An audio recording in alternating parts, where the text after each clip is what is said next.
Hey! I know it's a lot earlier than I said it would be on Twitter, but it's fine. Where? Where?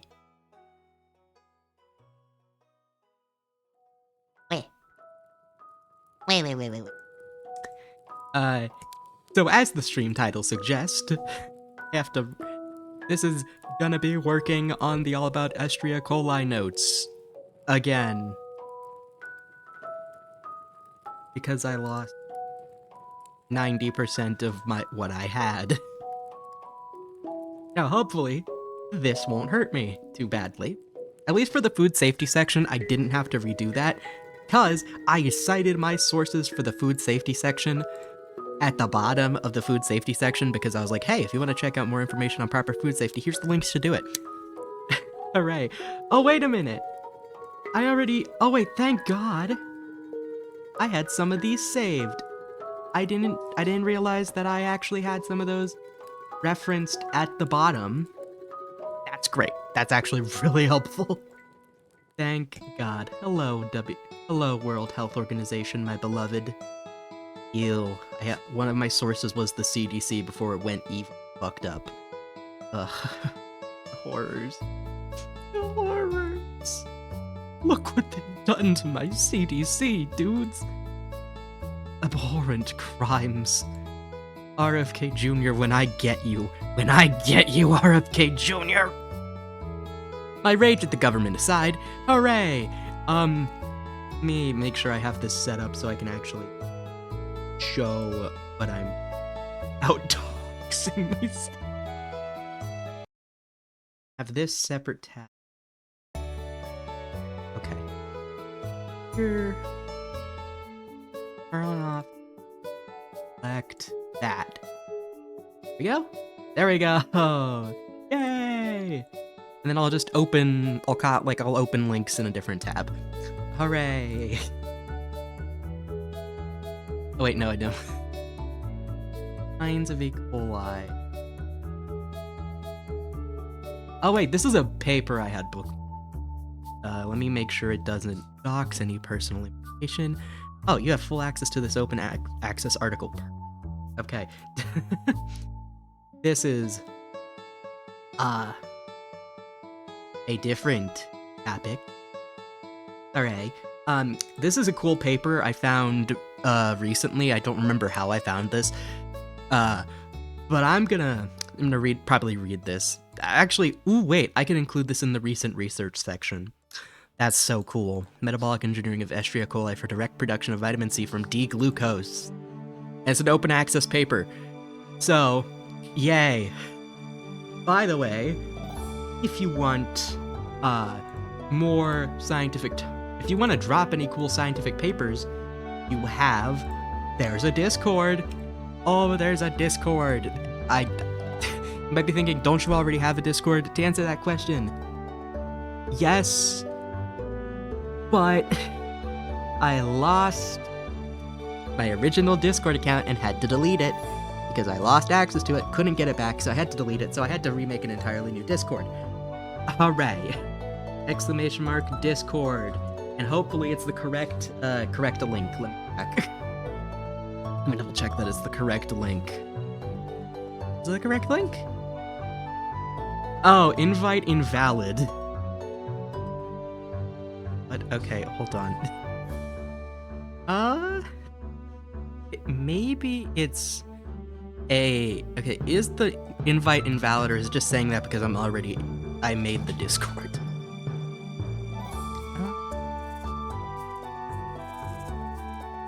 Invite link is invalid or is expired. Great. Okay. I have to fix that. Hold on. I have to fix the Discord link. Fucking shit. Server setting. Ooh. Invites.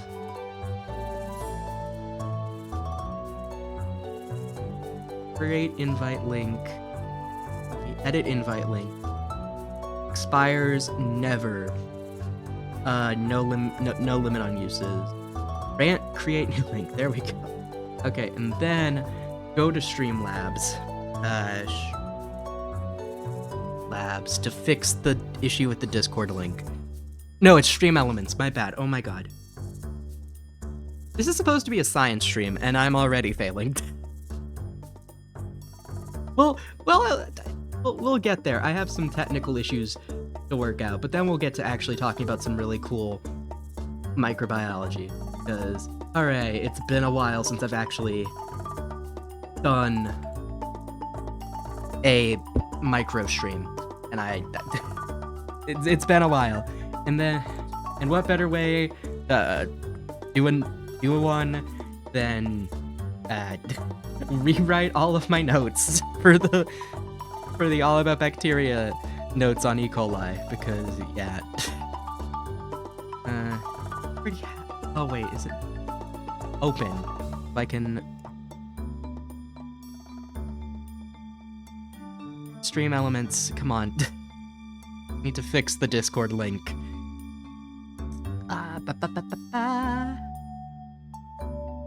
Dashboard activity feed, chatbot, chat commands. There we go.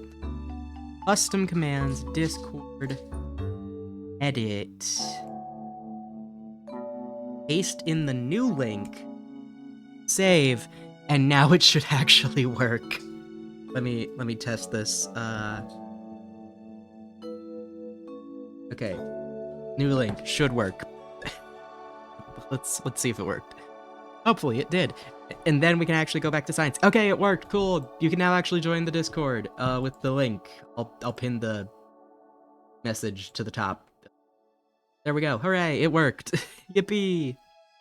It worked. And now back to the science. So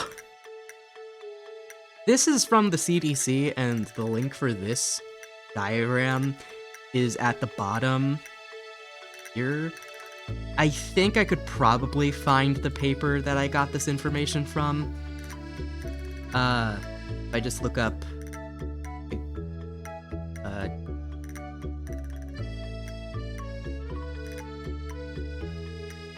yeah, I know this information. Where's the paper?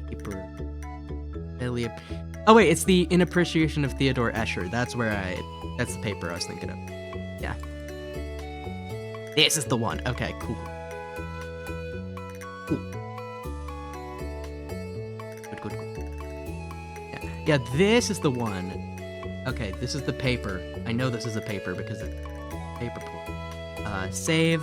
There is a... Just playing with the spring toy. There we go. Hooray. I found the paper, so I can actually cite it as a reference. Okay, technically, none of this is directly copy and pasted from the article, but I feel like I should still cite it just to be proper. Right article? Double checking that this is in fact the right article.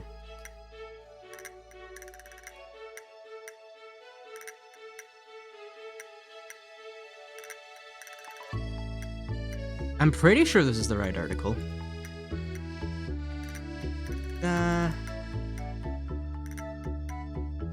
Like if you...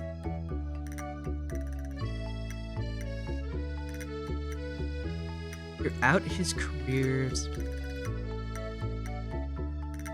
Yeah, okay, yeah, this is one of the sources I use.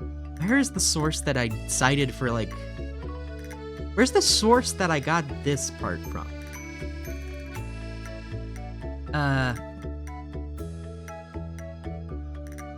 Is it in here? Yeah, it's not in here. Where is it?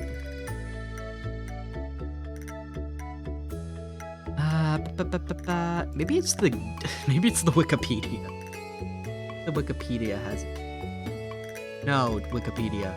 No, don't text me. Don't. Don't have the money to donate. Hey, welcome. Thank you for the resub, He-Man, and welcome to the stream. Welcome. Shout out He-Man. Actually, he's cool. He's the only flesh person, the only flesh not VTuber, flesh streamer that I watch. Shout out, right? shout out, or is it? Yeah, it is. The command should be shout out. Is that? Wait, no, that's not the flesh tuber. You heard me. Wait, what's the command? Oh, slash. Fuck, god damn it.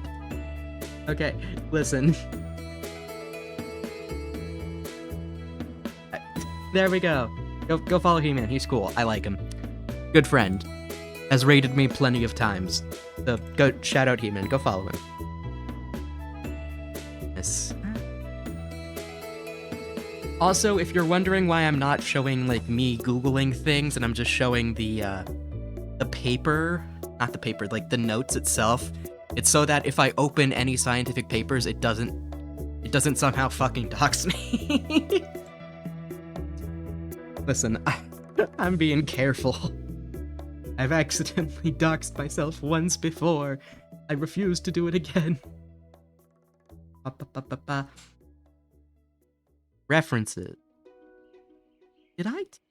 Okay, I'm trying to figure out where I got the... Let me highlight it. This part from. Because I found the paper where I got this information from, and then this information from. Again, these are not directly quoted. I just saw the information and then figured out a good way of wording it in my own words, so I'm not committing plagiarism. But I still want to actually provide in the references, even if I didn't directly cite it, like, I still want to provide the references for what I'm talking about, even if it's not directly cited. Is that weird? Probably not. I don't think that's very weird. Escherichia coli and the emergence of molecular biology. Maybe this is where it's mentioned? Tantum... Wait. The sexual recombination between bacteria. I know what that's talking about. But it's weird to see it go like that. Prehistory. Describe an organism named bacteria coli. Okay, wait. Mentioned here? It's not mentioned here. Okay, so it's not this paper. Maybe it's this paper? I'm trying. Oh, man. Oh, wait, nope. This paper is blocked behind a paywall. Boo, that sucks. I don't like it. Wait, E. coli, what's in the name? Maybe that's... This is the one, I think? Actually, wait. I think this is the name. Yes, this is the paper. Okay, this is the other paper I cited. There we go. Found them. Found them both. So I actually don't have to rewrite this section. All right. Honestly, rewriting this section wouldn't even be that bad in the first place. I just don't want to... What are we doing research for? So, if you remember how I mentioned let me grab...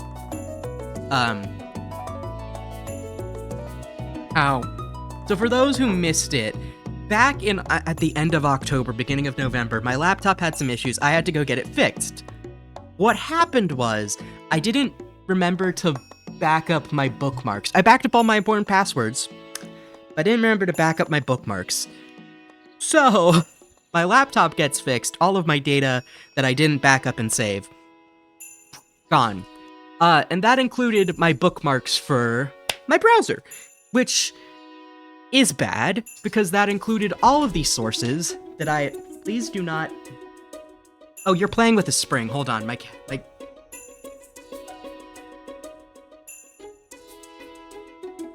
Okay.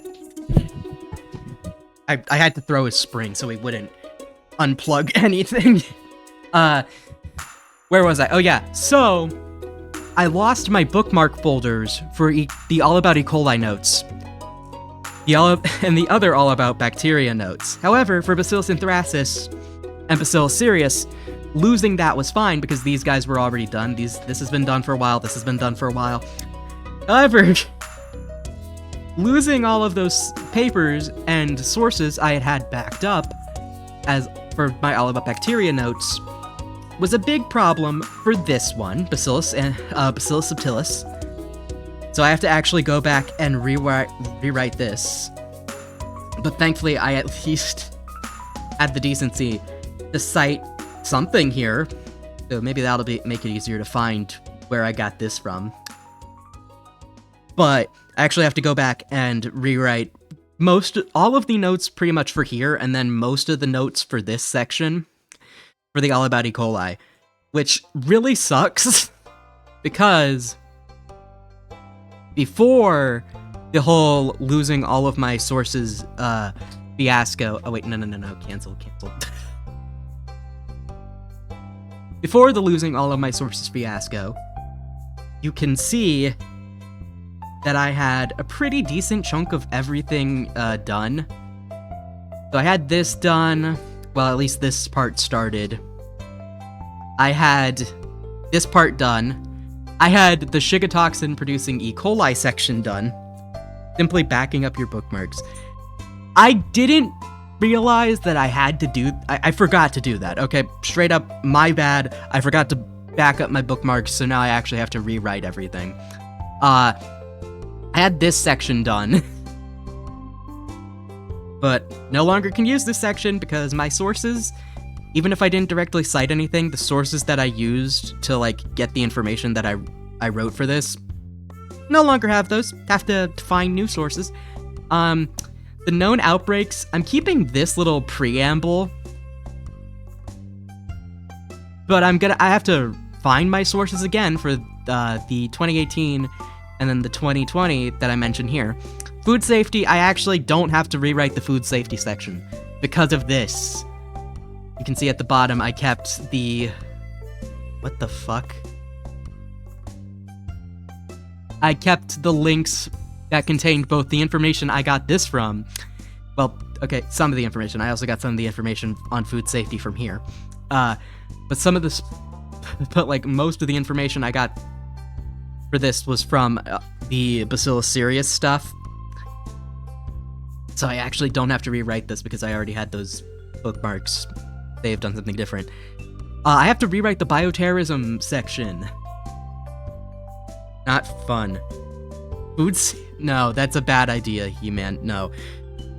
Could eat it and just feel... Okay, listen, you could, but don't do that. Don't. That's a bad idea. Okay, actually, I can keep this section, but I then have to rewrite what I had started of the protein synthesis section. And I have to rewrite this section because it sucks. Basically, I have to rewrite my entire notes. Not fun. Who's gonna stop me? I'm gonna stop. Fuck. Dude. No. I'm gonna spray you with, like, a spray bottle. Like you're a misbehaving cat. Don't actually do that to real cats. Do it to He-Man. He-Man's close enough to a cat. But yeah, this sucks. I have to rewrite pretty much everything. This, I don't have to rewrite because I actually wrote down... some of the sources, I actually was smart enough and also put at the references section at the bottom. But others, not so smart. Actually have to rewrite 90% of this. Kill me. Don't kill me. If you kill me, I won't actually be able to finish this. Hooray. So, I have to go back and actually look for a bunch of bookmarks, and then I have to... I hate biochem. Welcome to, despite going into the field of microbiology, I hate chemistry. And a lot of microbiology also overlaps with, like, you know, molecular biology, which is a lot of biochem. What are you doing? Stop that. But, buddy, why are you playing with a spring toy? No, don't chew on that, don't chew on that. Shun the criminal.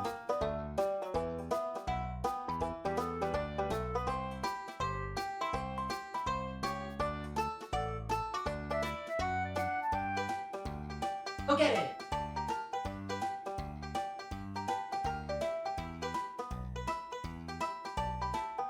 Feline causing chaos. Yes, he is causing chaos. Allegedly, the human who brought him home, which is not me, is going to take him to the vet sometime soon, so he can actually get his vaccines. Get your fucking pets vaccinated. Welcome to Bacilli quickly rants about the fact that the CDC is fucking up so much stuff related to vaccine information that it bothers me. And you might be thinking, why does this bother you? Microbiology has a lot of overlap. Well, a lot of vaccine research directly ties into microbiology, because in order to make a vaccine for something, you have to understand the microorganism causing the disease. Anyway, welcome to quick side tangent of Bacilli yelling at the CDC. Of course. So recently, and by recently I mean like last month,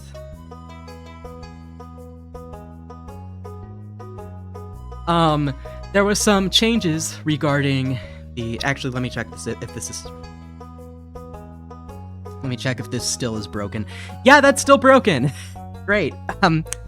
So, there was a couple of changes related to government websites related to vaccines. So, let's actually talk about this real quick, because this is dangerous and jeopardizes the lives of people. So as you can see here, I tried to type in my zip code, but as you can see, it's no longer here. So let's type in the zip code, I don't know, 1, 2, 3, 4, 5. I don't know if that's like an actual zip code, but let's try it. So this is a government website, vaccines.gov. Note, I don't believe this for 1 second, given who the fuck is in charge of the Health and Human Services branch of the government. RFK Jr., and we'll talk about RFK Jr. in a minute. So this website used to allow you to look up pharmacies near you to see where you could get vaccines, right? Right. It no longer works. Oh god. Oh god. Oops. It no longer works. So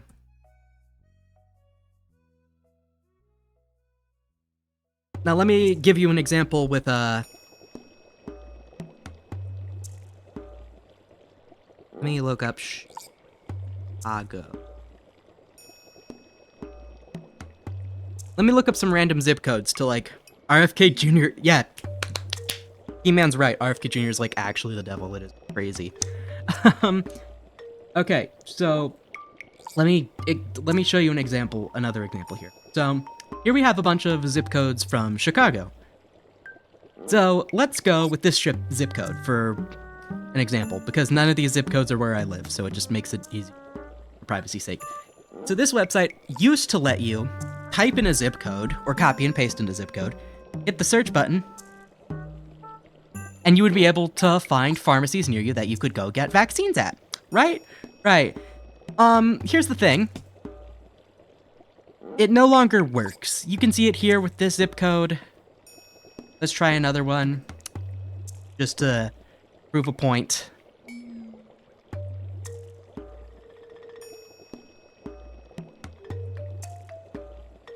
Oh, wait, hold on. No, I accidentally copy and pasted this. Control-C. Control-V. As you can see, it's no longer working.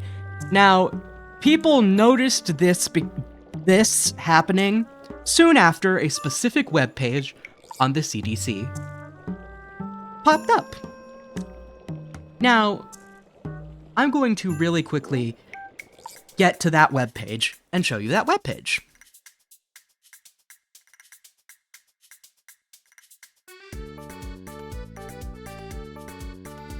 Okay. So, people noticed that this was starting to not work soon after this web page appeared. Now, here's the thing. There are countless papers, countless actually, that show that there is a strong genetic link to autism.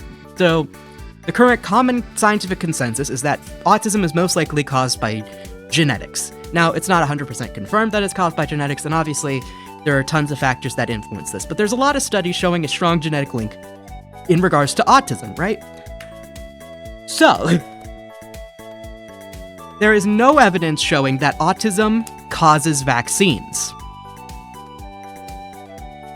There is no evidence, and a lot of people, when they say autism caused vaccines, they are citing a specific paper that was published to The Lancet that was then retracted from The Lancet.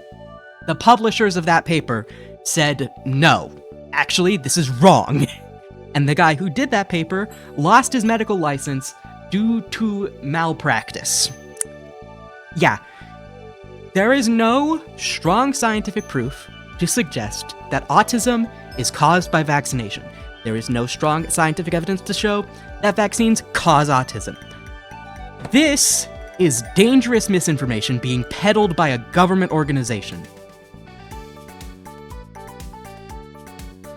This is directly something RFK had a hand in.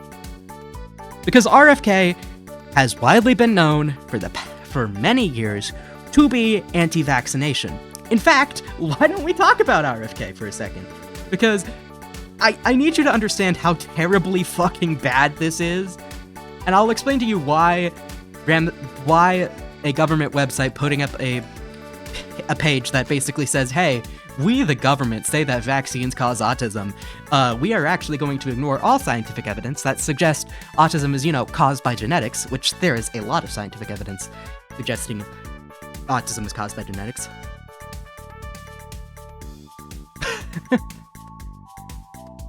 For example, let's take a Google search quickly looking at autism and genetics.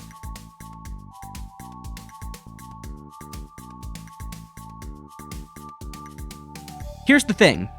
Autism is not strictly genetic, and I'm going to quickly mention this. However, genetics plays a major role in the development of autism.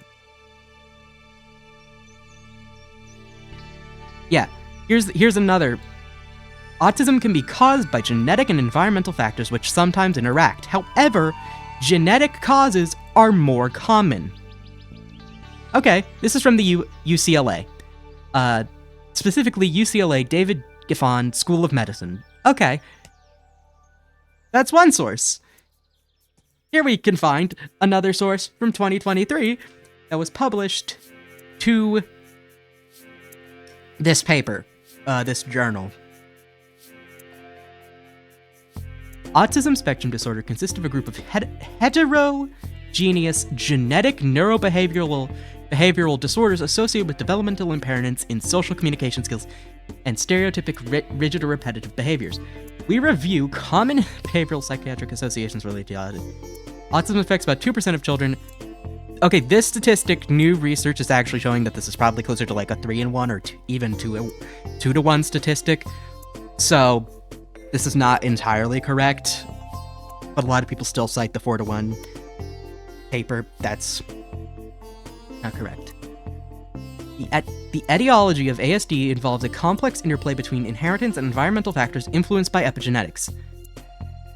However, as we have seen, there's a strong genetic link. Okay, so this paper from 2023 shows that there is a genetic association with autism. Or at least they mention it right out of the gate, right?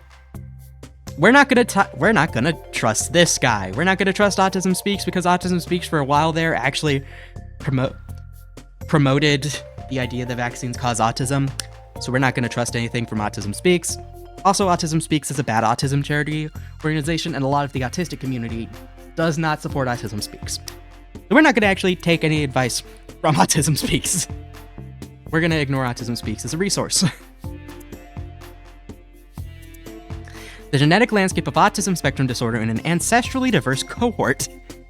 This was published in the Nature, in their genomic medicine stuff. Autism spectrum disorder comprises a neurodevelopmental disorder of wide variability in genetic causes and phenotypes, making it hard to pinpoint a causal gene. However, this doesn't mean that there are no genetic links. What this is saying is that there's a lot of different genes that we think play a role in the development of autism. Again, also that is a thing. Now, we're not entirely sure. Okay, well, I shouldn't say we're not entirely sure if there's a reason. Well, okay, we're not entirely sure if there's actually a reason behind why autism impacts men more than women.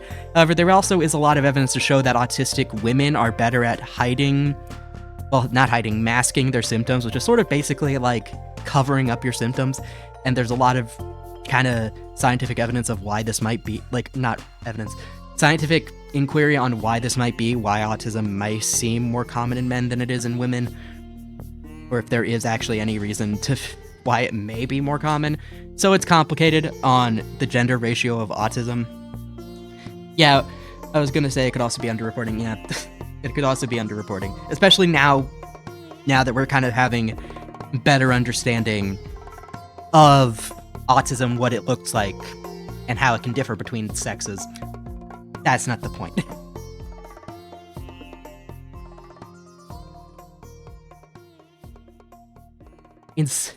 Okay. So back to this study to talk about it. In 86 individuals with ASD, which is about 30% of their study body here, because they had hello, you're laying on the floor, please bite the cord. Hi, you're cute. Very cute. I would pick you up, but you hate that, and the other day you got my arm really fucking bad when I tried to bring you inside so you wouldn't get hit by a car as someone was pulling into the garage. That's not the point. Anyway, back to the thing.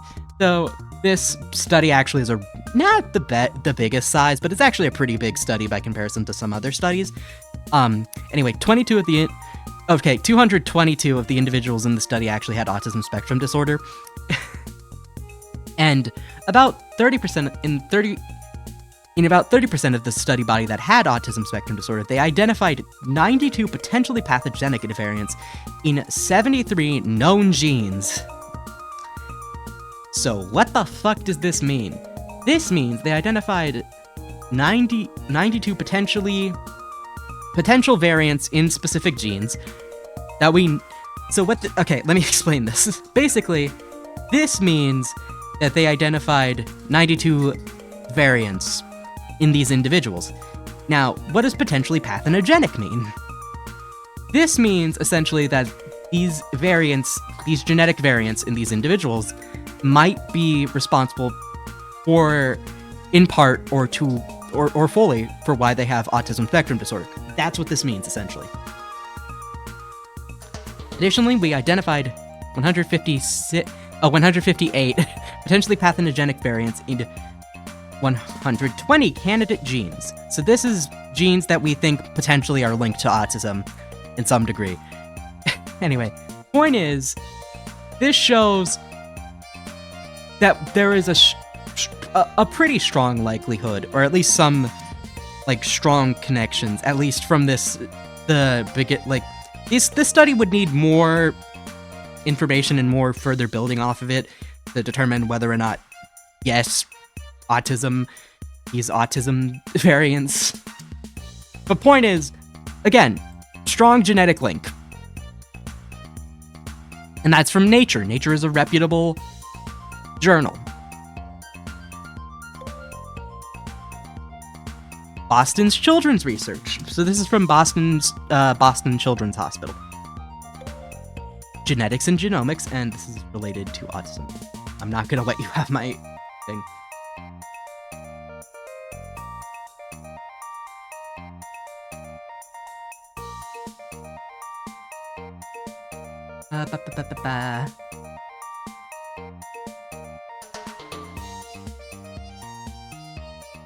Anyway, a complex genetic... Okay, here's the actual section we want.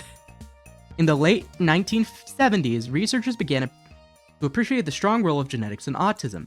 Studies of twins showed that if one twin has autism, the second twin is much more likely to be affected if the twins are identical, essentially 100% genetically identical, than if they are fraternal twins, 25% genetically identical. Autism is also associated with several rare genetic diseases, further suggesting genetic mechanisms. Yeah.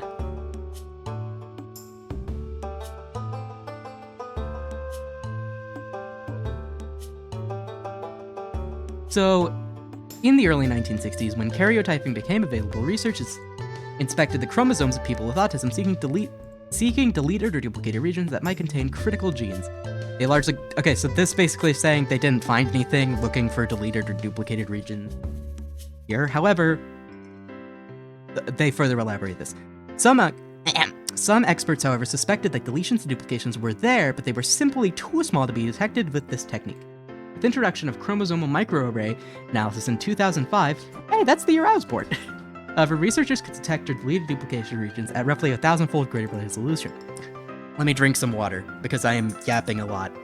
We'll get to why this matters and why this is a bad thing that the government is essentially saying vaccines cause autism in a minute.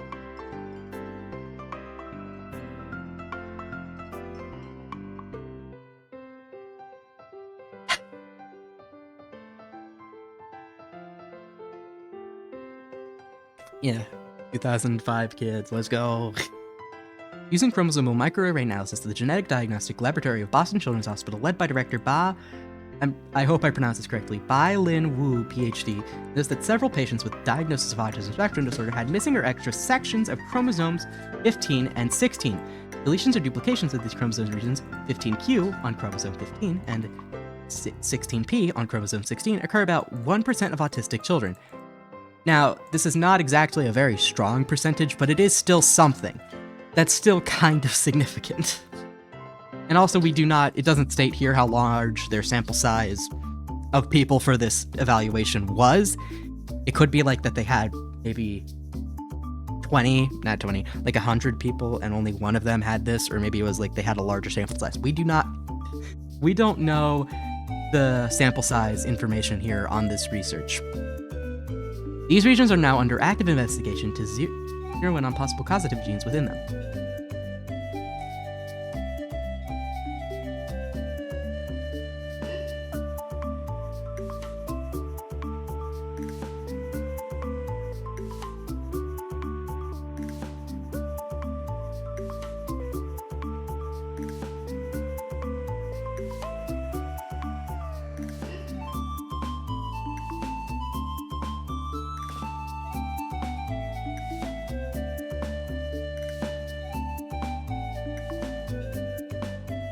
Okay, I think my family is gone, so I can actually unmute my mic. Back to what I was saying. So, basically, we're probably not going to find one genetic cause that explains, like, half of autism. Like, even if it's 1% at the time, it's still progress, basically. Okay, here's oh wait. The most comprehensive clinical study to date, a collaborative effort between the Genetic Diagnostic Laboratory at Children's and the Boston-based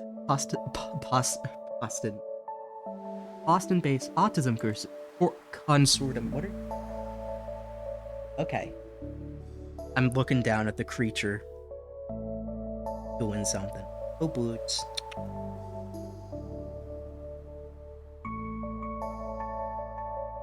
I pet you. Got it. Back to what I was saying. Where was I? Oh yeah.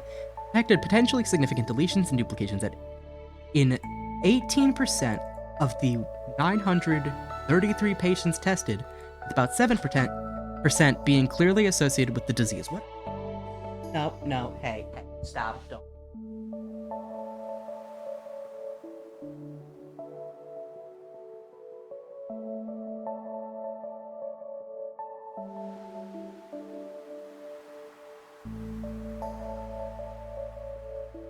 Okay, chat, what's 18% of, I don't actually... Let me use my phone to figure out math. Also, hello, A-pop, hello. Hello. Let's see. 9.33 times 0.18. Okay, that's about... I'm gonna round up, just because I don't think you could have a fraction of people. Not a fraction, like a percentage point of people. That is roughly 168 people of the...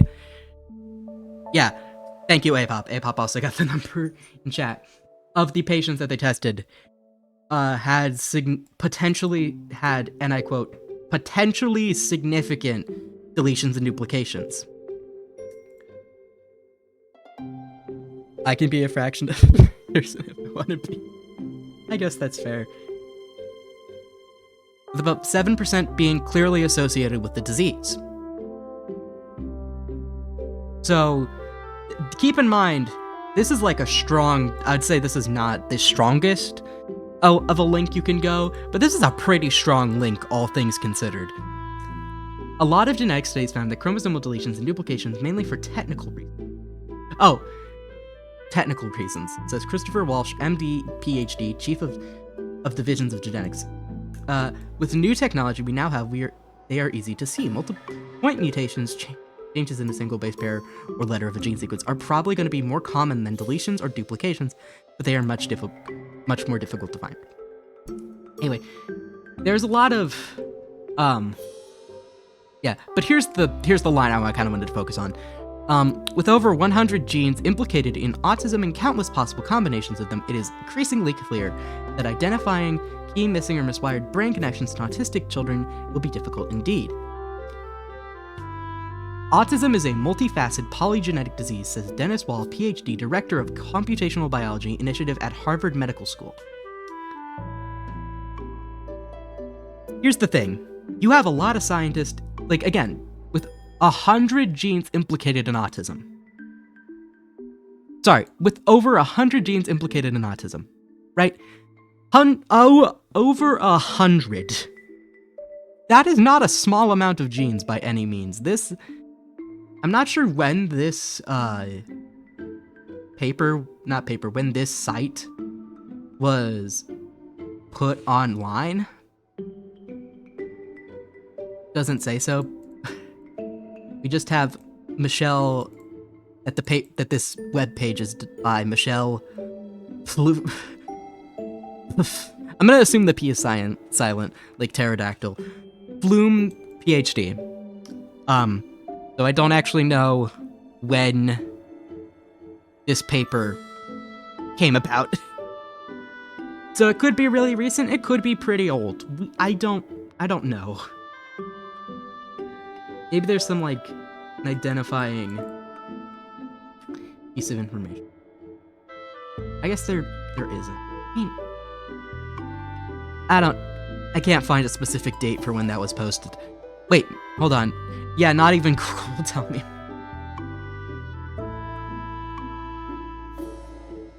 But back to the main point at hand. And then we can see here from Google Scholar, you got Autism and Genetics, Decade of Research by Asmali. Autism, schizophrenia, these are polygenic diseases with remaining stigmas. It's only very recently that we've been able to separate Tourette's and Panda's tics from the person suffering from it. Exactly. Yeah. You see, there is, obviously, there are a ton of valid organizations that are hey, there's a strong genetic link within autism. Oh, here's another one. Within the ULCA Medical School. The majority found, around 80%, of autism cases can be linked to inherited genetic mutations.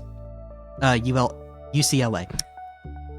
So the thing is, we already know, essentially, we don't know the specifics, but we know broadly. I'm going to say broadly. We know broadly what causes autism. Broadly speaking, autism is mostly genetic, with, some environmental influence. However, there is very little evidence to suggest that autism is caused by vaccines, or vaccines cause autism. Not autism. Autism is caused by vaccines. I mean to say that vaccines cause autism. So for the CDC, which is a government agency, the CDC is a government agency, mind you. This is run by the United States government to be spreading dangerous misinformation and saying, essentially, that vaccines cause autism. That's essentially what this entire page says. You might like this. I will bookmark that. I'll bookmark that. Previously, they'd be reduced to, I don't know if that's a slur. I don't think it's a slur, because spastics, without any consideration that their symptoms could be accommodated for. Yeah, that's true. A lot of, in the previous... it's a good thing that we have more modern understanding of things like autism, schizophrenia, Tourette's, other stigmatized mental disorders, because now those people can actually receive proper help rather than being called insane. It can be just like many other loaded mental illness terms. I see. Back to my point at hand for why, this is concerning. Why the fact that this no longer being able to search for pharmacies near you where you can get vaccinated, along with this. Keep in mind, this is a government website, vaccines.gov. This no longer works. This is under the CDC. and the CDC actively having a webpage that essentially can be boiled down to vaccines cause autism. Like,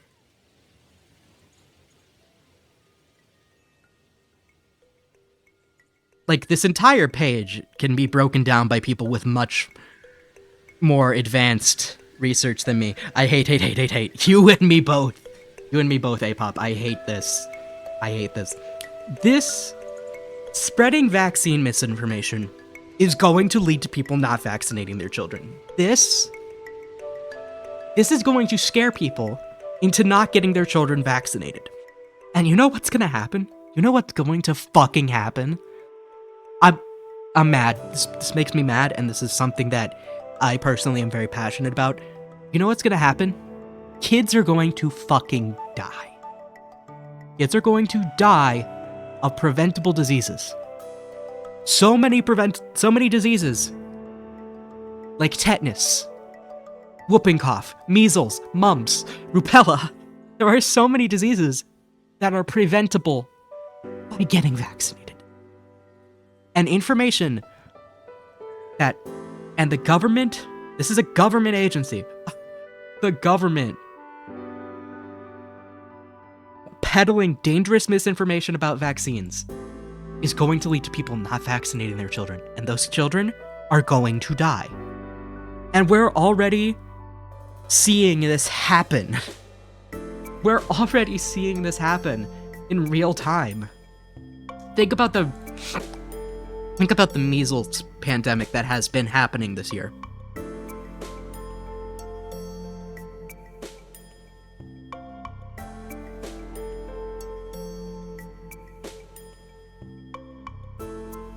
Here, let's think about this. Oh wait, I accidentally unmuted my desktop audio rather than... My bad. Turn on my screen share for this. CDC reports over 1,900 confirmed cases and 49 outbreaks nationwide of measles, amid declining childhood vaccination coverage.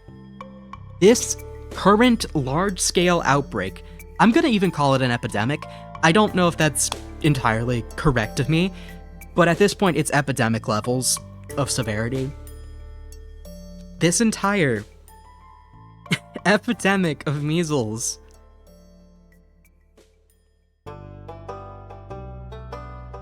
this entire I'm trying not to cry.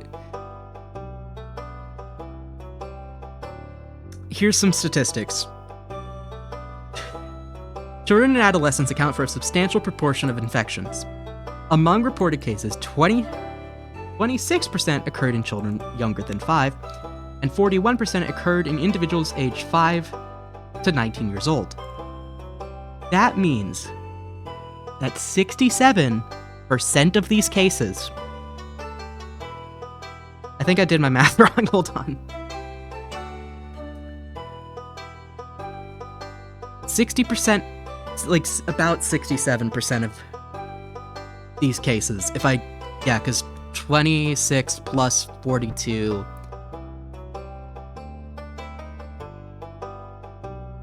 Yeah, that'd be like 67. 67% of these cases are amongst children. Children. And here we see this, which drives home my point further. 92% of cases occurred in individuals who were unvaccinated or had an unknown vaccination status. Let's assume that, like, I don't know, let's say like 2%, actually 2% of those individuals are of unknown vaccination status. That's probably not correct, but keep in mind they're grouping unvaccinated with unknown vaccination status. So let's just kind of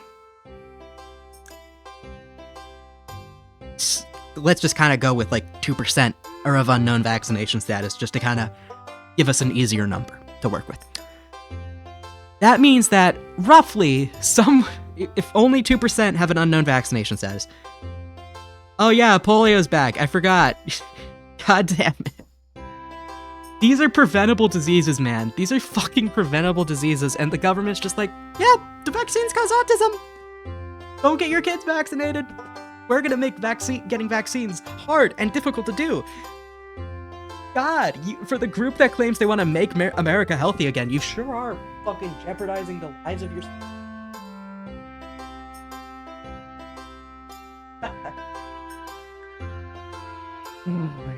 Trying not to cry. I'm trying not to cry. The biggest thing keeping me from crying right now is that I am severely angry, and I'm not a very strong angry crier.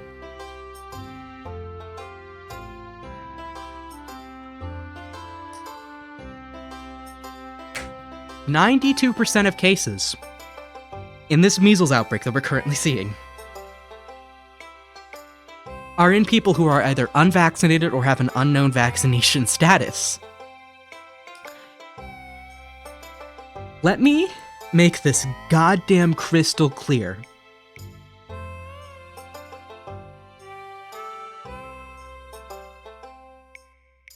People, but specifically children, are going to fucking die.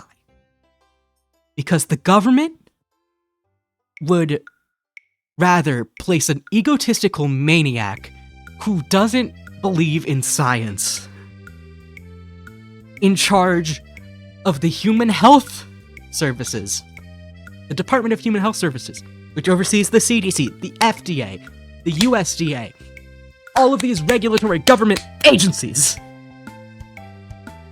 And it is allowing this man to spread dangerous vaccine misinformation on a government platform.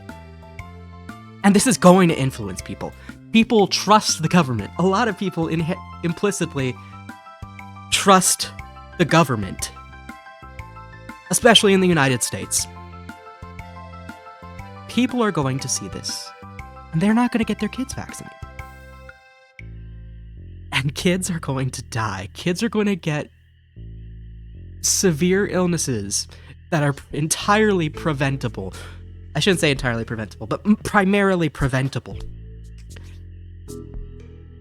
Like, this statistic, okay, let's look here. Well, only 7% of the vaccination cases in this outbreak had a vaccination status of one or more doses of the MMR vaccine. That's relative compared to 92% of the cases being of those who were either unvaccinated or had unknown vaccination status. Forget trusting the government. The government protections require HHS endorsement and preventative measures and treatments. Without that endorsements, insurance companies won't cover them. Exactly, that's also the problem. Point is, the government is literally being priced out of living. That is so true.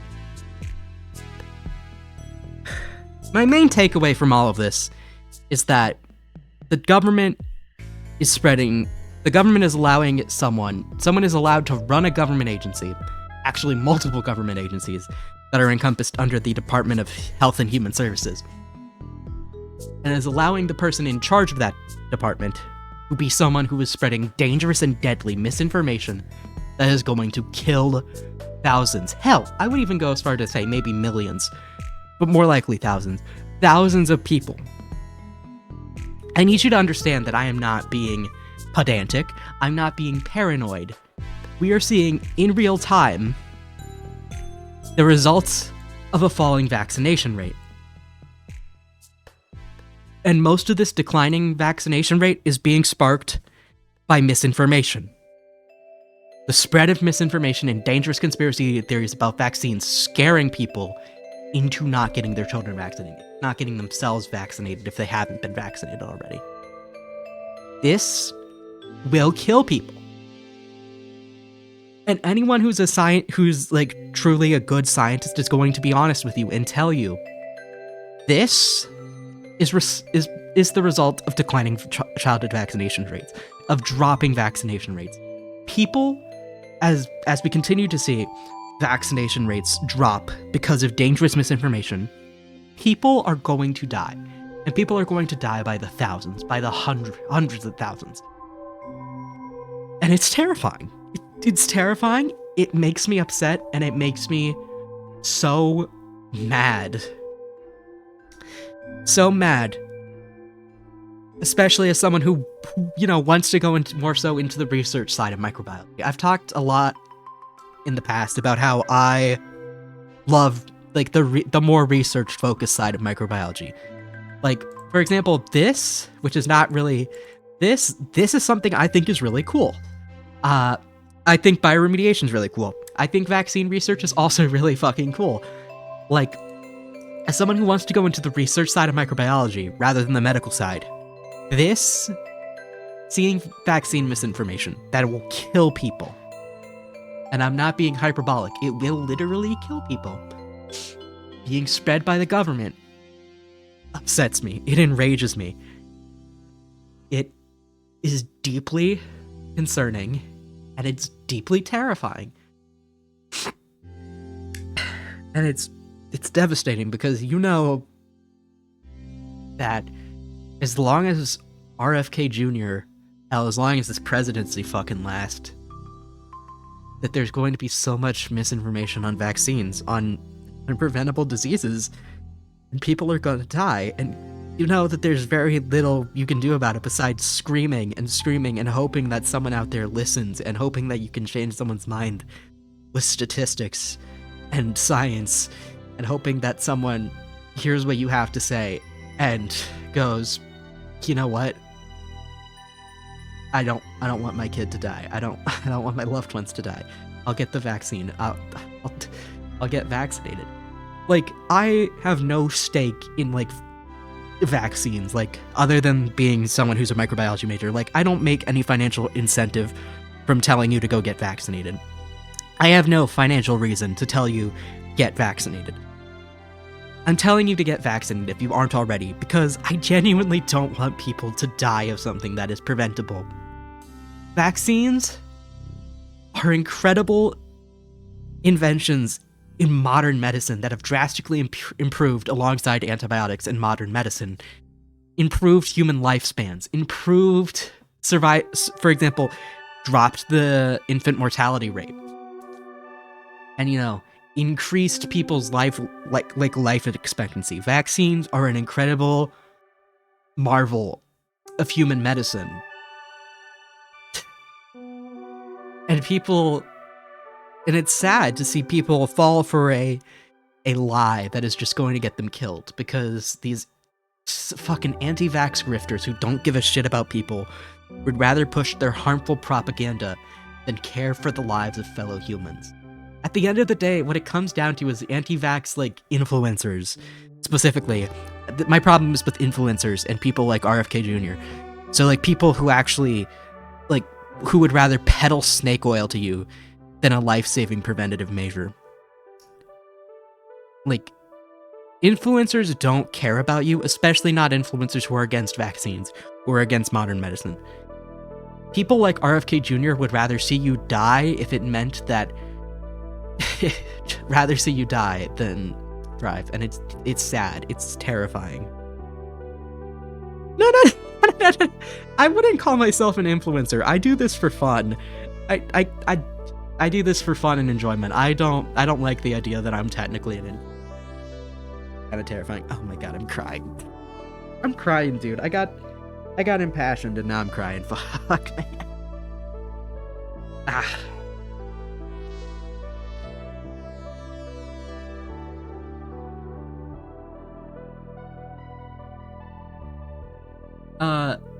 God damn, I gotta take a minute to, like, calm down because I'm crying over this, which I think is a valid response, but, like, God, I'm crying.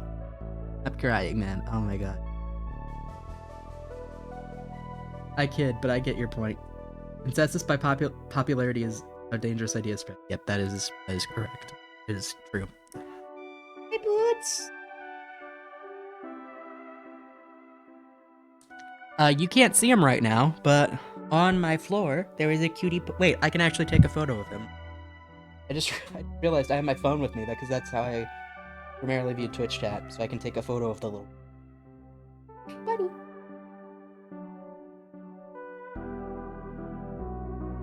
Good boy. You're just gonna lay on the floor. Gonna be flopped out on the floor. That's so valid. That's so brief. Keep being a little flopped out guy on the floor.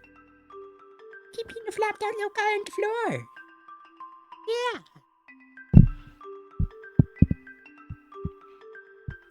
Flopped out little guy on the floor. Baby is so baby. Hopefully the hopefully the photo I took of him uploads to Twitter with no problem. I know the weather outside's kind of dog shit right now. Like it's been raining. It was raining pretty hard before I started stream, so like the weather's not the best right now. But okay, enough of me crying over how vaccine misinformation will get people killed, because damn, I don't want to be crying. I do this. I don't want to be crying. I want to have fun. Oh my god, gay ass cats on my timeline. Cute like gay Meowstic Pokemon fan art on my timeline on Twitter. Chef's kiss. No notes.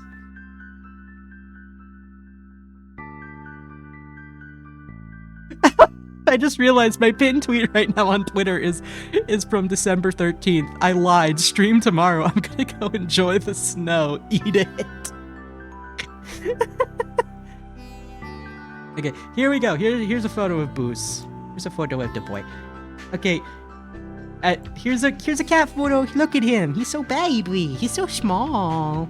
He's getting bigger, but he's still so small. He's so baby. And he enjoyed the snow. I did.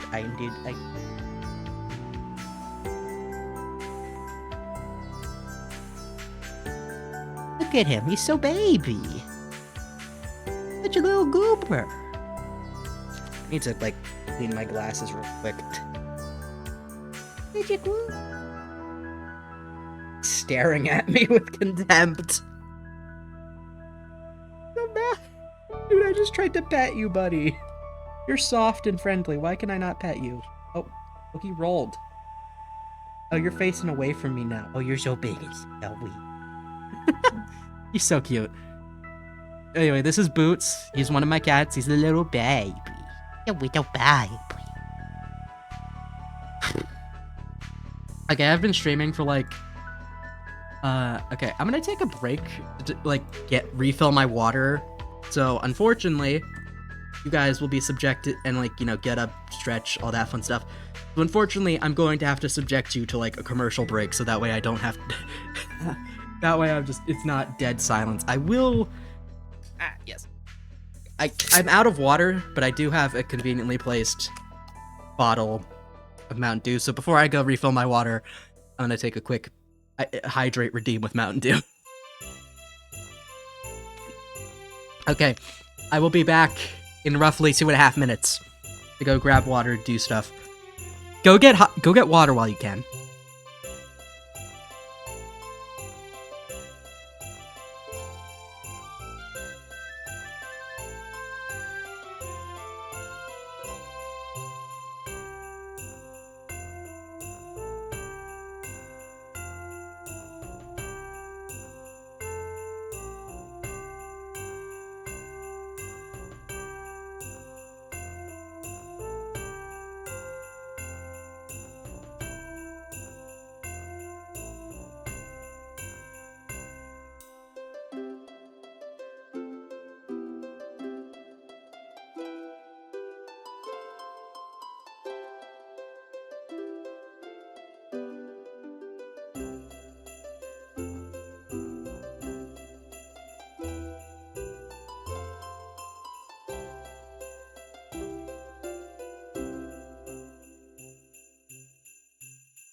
Okay, I am back.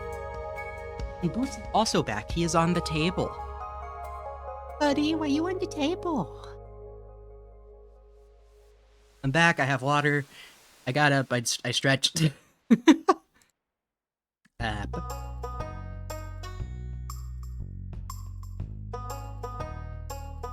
This is fun. Ethics declaration. Not a. Not. I know why this says not applicable because it's ethics and approval of consent to participate, which is something you need for like if you're doing research involving people. But this doesn't involve people, so it's not applicable. But it's just kind of funny.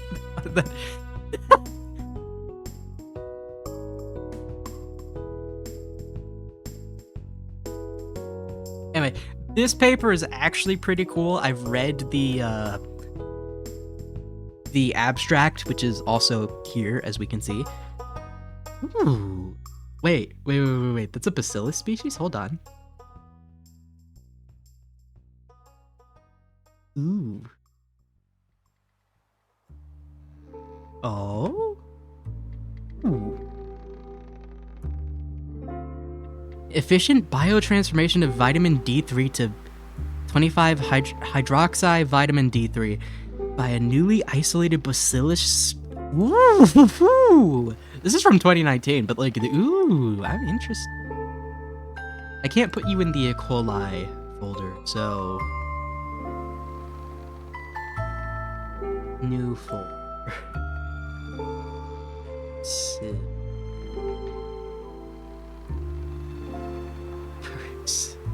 Miscellaneous papers is the new folder name. This is going in. Ooh. Ah. Oh, I can't access the full paper because fuck you, Springer, you motherfucker. Log in via an institution. At all.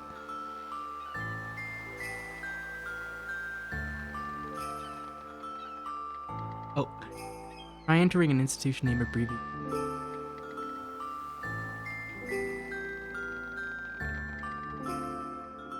Okay, no matching oh, fuck you, okay. Okay, you know what, wow, that, fuck you. Yo! Mad, I can't, well, I could always pirate that paper, but so mad. Don't even have to pirate it should just be... Scientific papers should be freely available to the public. God, I'm mad. I'm mad about that.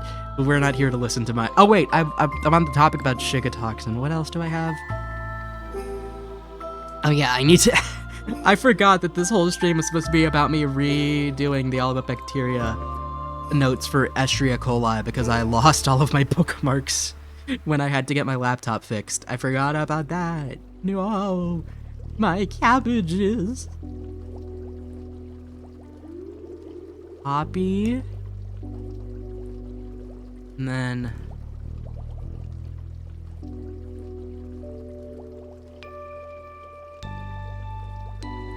Oh. Aha! Hello, NA. Hello, PubMed, my beloved.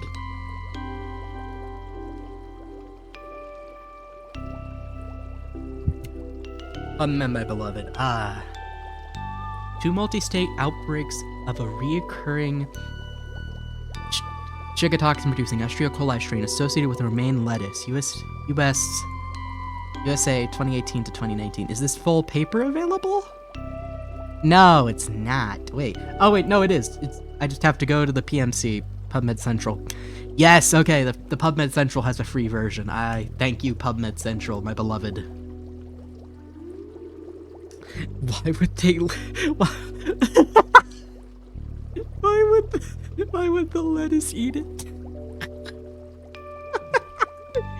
No, I mean like the cause. Like, okay, I should clarify that what this mean. What I'm talking about here is that the outbreak of shigatoxin producing E. coli. What the? Why are you on top of the fridge? Hold on, my. What the f am I looking at? How did you get up there? Hold on.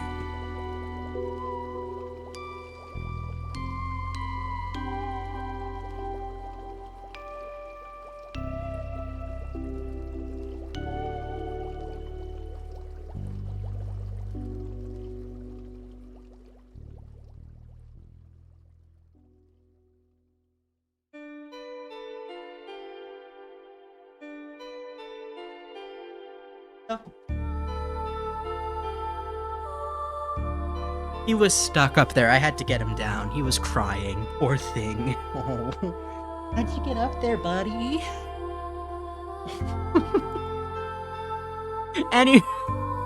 Anyway, what this subheader means is that the outbreak...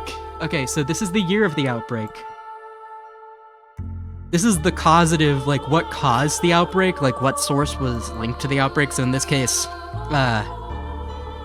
the outbreak was linked to romaine lettuce. This is the strain of E. coli responsible, and then it just has outbreak at the end. I don't... Actually, now that I think about it, having outbreak at the end of these subheaders is redundant. I can just actually remove that.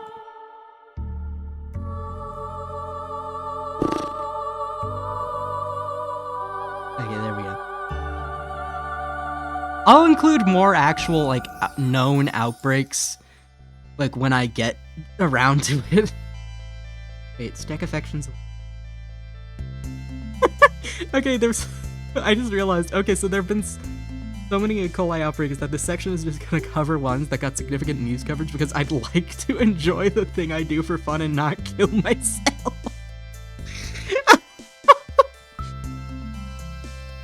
That is such a valid, like, statement, though. Like, do you know how many...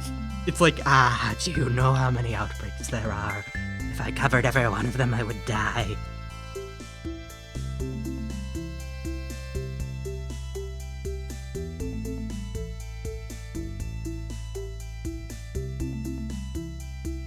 Oh yeah, the food safety section, by the way, is...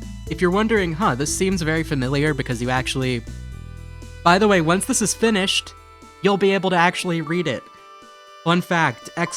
Discord, the Discord channel in my server has a, like, archive of all of my previous...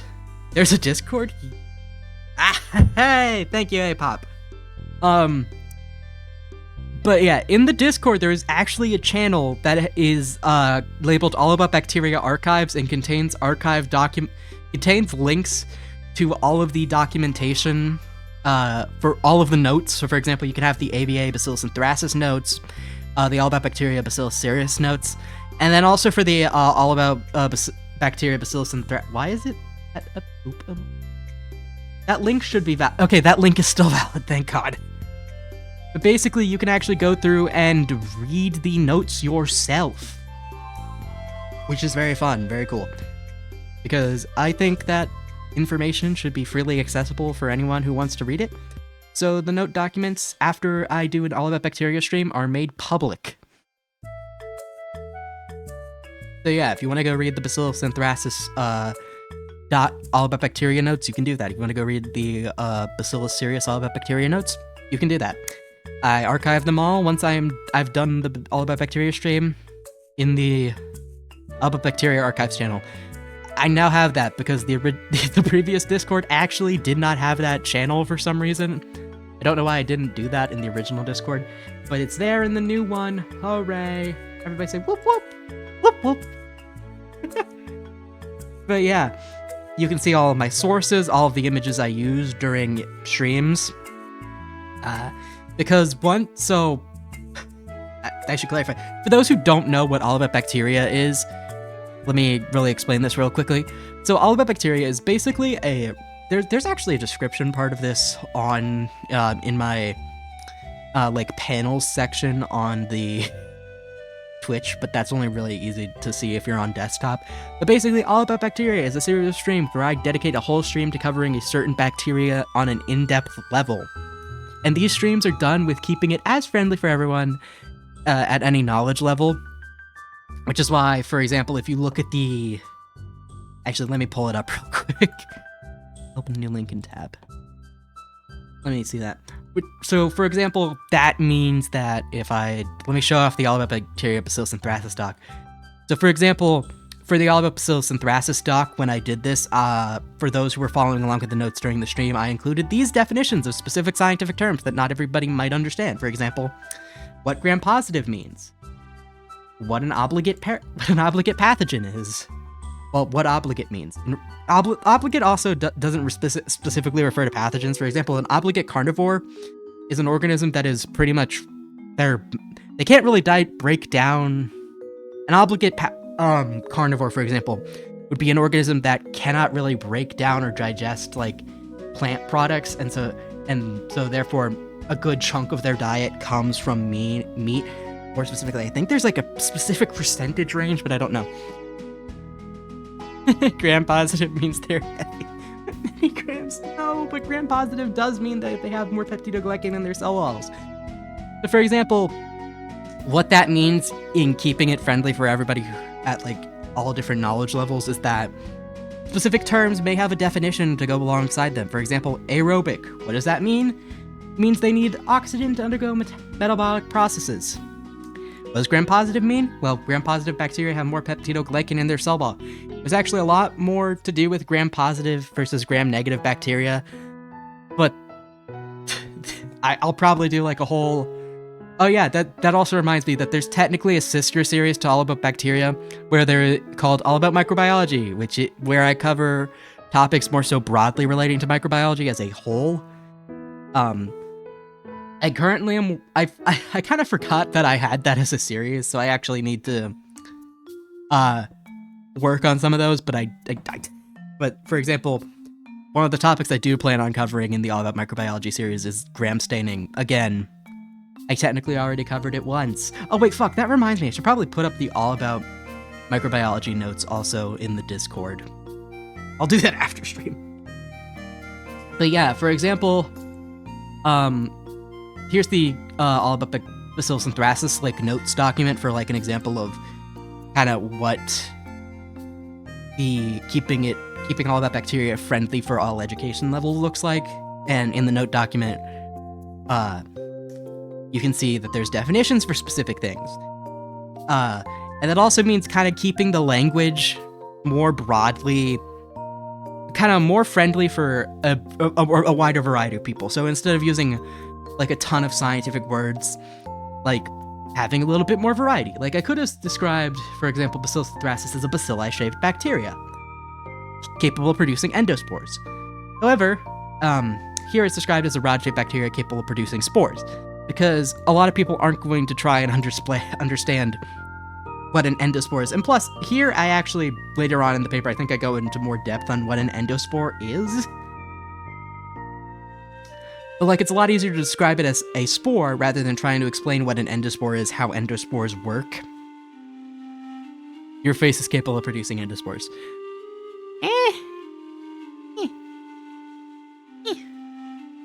I mean, I am made of Bacillus anthracis and auger, so I guess parts of me are capable of... Speaking of me, welcome to a brief side tangent because I actually want to bring this up. I'm working on a couple of things. One of them I can't actually talk about. I'm under NDA for one of those things. However, one of these things is for me, and therefore I can talk about it. But if you don't follow my Twitter or you're not in the Discord, you might not know, but I've been teasing some things. I've been kind of... Oh wait, I don't have an exclamation mark Twitter. I should probably do that. I've been teasing some things. Oh, please. Teasing some things, hinting at some things. However, I think I'm gonna officially bring it up. I am currently working on a 2.0 model. I wonder what the NDA thing could be. He-Man knows what it is. But I cannot say until the NDA is up. But He-Man knows what is. But the NDA thing I can't talk about. However, I can talk about this. So this is going to be an official, I guess, kind of information thing. So I like Bacilli. I like my current model. Don't get me wrong. I put time and effort into it. I'm proud of it. However, I don't think he really captures Bacillus anthracis, like the concept of being made of Bacillus anthracis or like representing Bacillus anthracis, because, you know, I am the Bacillus anthracis VTuber. That's kind of like the whole inspiration behind my model. I don't think he really captures that all too well. So I've decided to start working on a 2.0 model that I plan on debuting, hopefully by the Bacilli Bash Year 2, which is a combination of my birthday stream and 1 year, it will be 2 years, stream anniversary, because my stream anniversary is on February 20th, my birthday's on February 18th, I just kind of go split down the middle, February 19th, celebrate both in one event, because it makes it easier. So, hopefully by Bacilli Bash of next year, I can actually have the finished model and stuff. Well, not next year, by Bacilli Bash 2026, I can actually show you this. However, here's a little sneak peek of the eyes and a little bit of the face. As you can see, there's something going on with the horns. The eyes are no longer gradients in the 2.0 model. I don't know if you can actually tell from the current model, but my eye color is like a gradient from yellow to orange. In the 2.0 model, it's just straight orange to yellow. No gradient. But yeah, so keep an eye out for like stuff about that. I'm not gonna like I'm not at the point where I'm working on the model yet. I'm working on kind of like the concept art, refining the concept at this current stage. However, I'm pretty happy with what I have right now. Actually, for a little bit of a better cami, I guess a better. Oh, I forgot that I was working on the thing that I can't tell you about right before I was this stream. What? Why is my cat screaming? Boots, where are you, bud?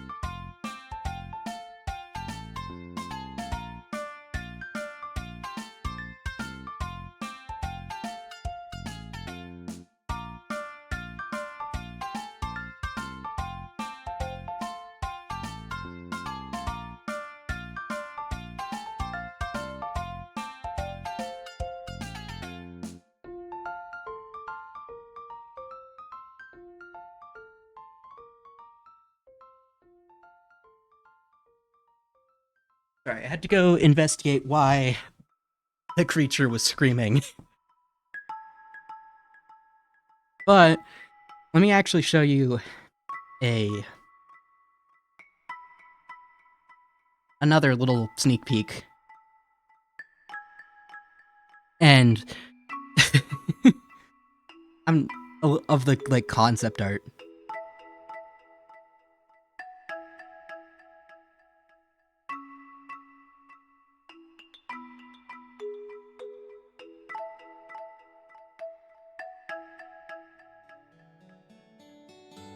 These are some notes from the concept page.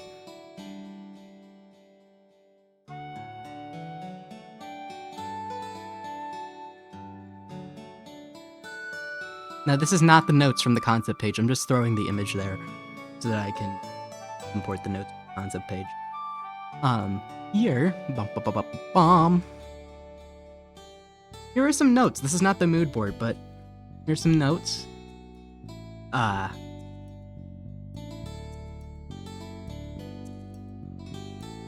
You can see that there is some interesting details. The mood notes, yes, the mood notes. Some interesting details about the design. For like me when I actually do the model. I wonder what he could be this time. As you can see, there's no longer the bat wings on the side of the head, but there is some implications for what he will be. He's got 2 sets of horns and some ears. Ooh. Oh, and is that a tail? A little bit of a tail in the bottom left corner? Oh, what he could be. So yeah, there's some leaks on. I guess they're not leaks. He's gonna be one-eyed, one-horned File. flying purple people here. Not quite. He-Man knows. He-Man's still a potato man. He's gonna be a beholder. No, honestly, I could do like a beholder. That'd be funny. But I have sent He-Man like a more clear screenshot of like the actual like concept stuff. But he is definitely more in line with Bacillus anthracis. In fact, there's actually a bit of a hint as to what he could be. Now, this is not an intended hint, but here's a hint. Historically, it has been known as wool sorter's disease. Wink, wink, nudge, nudge. Here's your hint as to what... Here's your really big hint.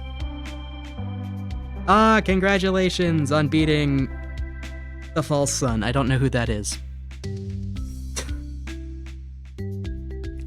But yeah, I am very happy with how Bacilli 2.0 is kind of coming out right now.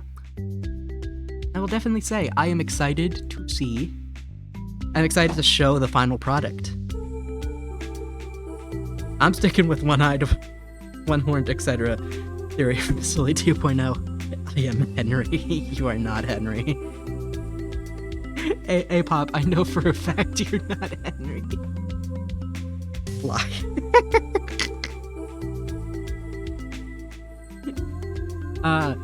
But yeah, back to the notes section with the spoilers now out of the way. I guess they're not spoilers. Leaks? What would you call that? Sneak peeks? Preview. Preview of some stuff coming down the pipeline.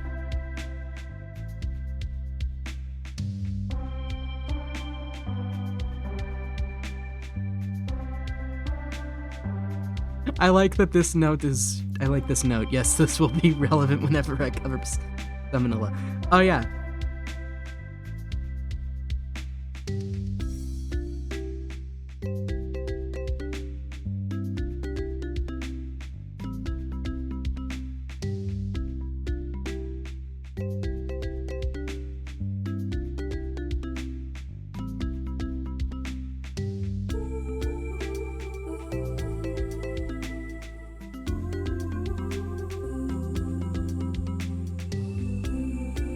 I'm locked in. Tease, yeah, teasers for stuff.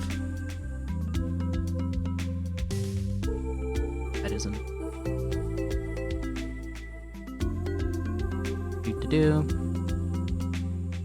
Class B. You see, the nice part about these streams is that I can also confirm, like, these streams also kind of act as, like, proof that I don't use AI. Bioterrorism. Oh. Now, this doesn't explain why. You're classified. Okay, how old is this? Okay, this is from 2012. Not 2012, 2011. This source can be trusted. This source is a trustable CDC because this is from before times.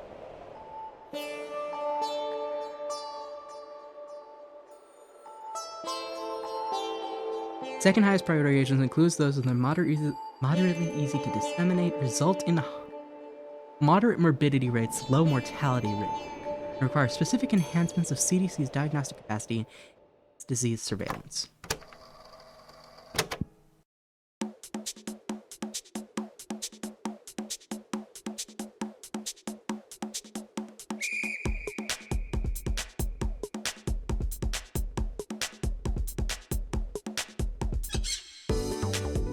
Welcome to typos. I'm gonna take a drink of Mountain Dew. I do have water, but I would also like caffeine.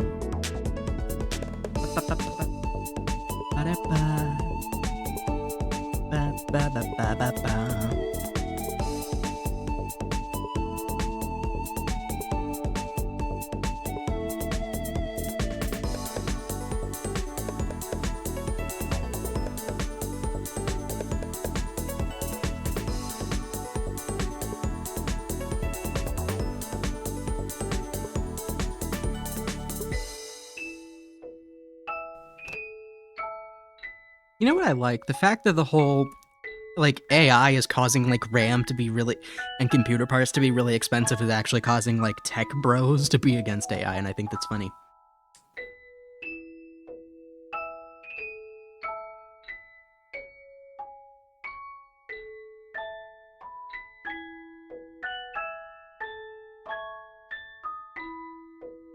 Cat.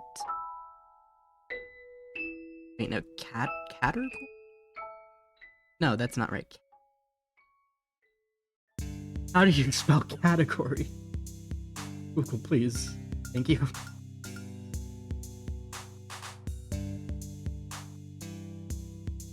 Foods.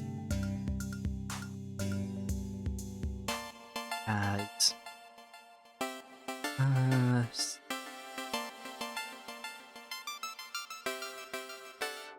Wait, now this has me curious. If to... Okay, wait. Does serious count as a food safety under...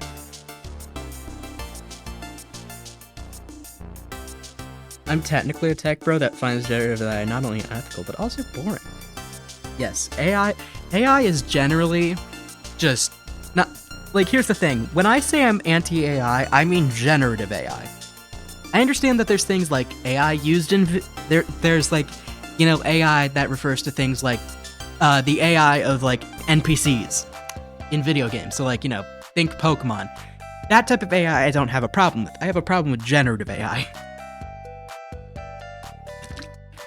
So think, for example, like ChatGPT, Sora, Midjourney. Those are what I have a problem with. Generative AI. AI that creates, in big air quotes, like things from previously stolen stuff. Like, not stuff, what's the word I'm thinking of? Training data. That's what I'm thinking of. Oh my god.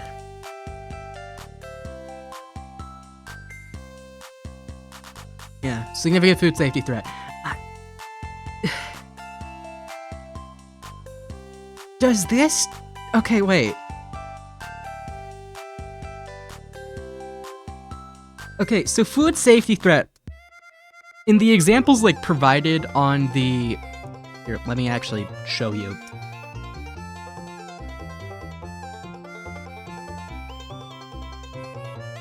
Here, the example provided, it lists off, as examples of, like, food safety threats, it lists off, Salmonella species, so, like, Salmonella typhi, this specific strain of E. coli, which is Escherichia coli 0157.8:H7, which is a Shiga-toxin-producing E. coli, Shigella. But food safety threats, does this technically also include Bacillus cereus? I don't know.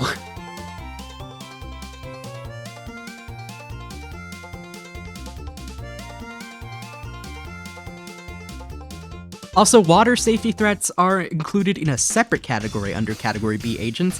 The fun fact, I say we take all the salmonella, dump it in the river, and make it Bacillus cereus. Look.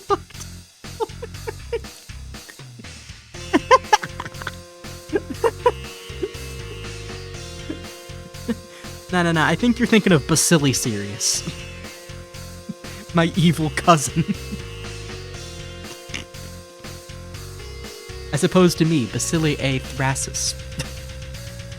Fun fact, that is my canon full name. If you want to do the whole VTuber last name. Graham Posey, but Graham Posey. I made... God damn it. Graham positive, but whimsy negative. Wrong, I am whimsy maxing. However, Bacilli Sirius, my evil cousin. He is whimsy. He is not whimsy maxing. It's a tragedy. He needs to Whimsy Max more.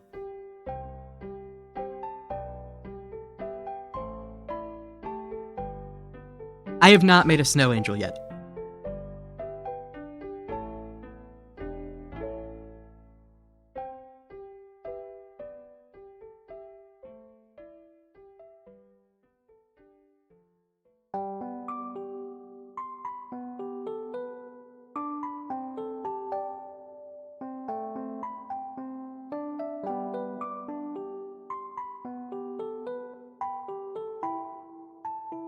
And he says he's whimsy maxing.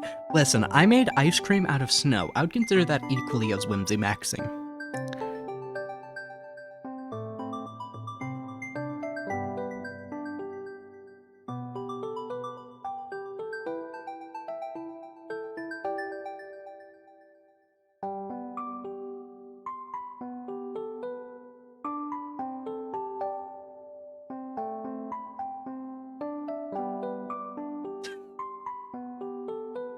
Listen, the things I have done to Whimsy Max include going outside. Like, today I went to this local store. Okay, local candy shop. I think that probably doesn't give too much information away. Local candy shop. And I was whimsy pilled, dude. I was having a great time. I got some Pocky, that was fun. I also got some dark chocolate. I love dark chocolate. I am a very whimsical creature.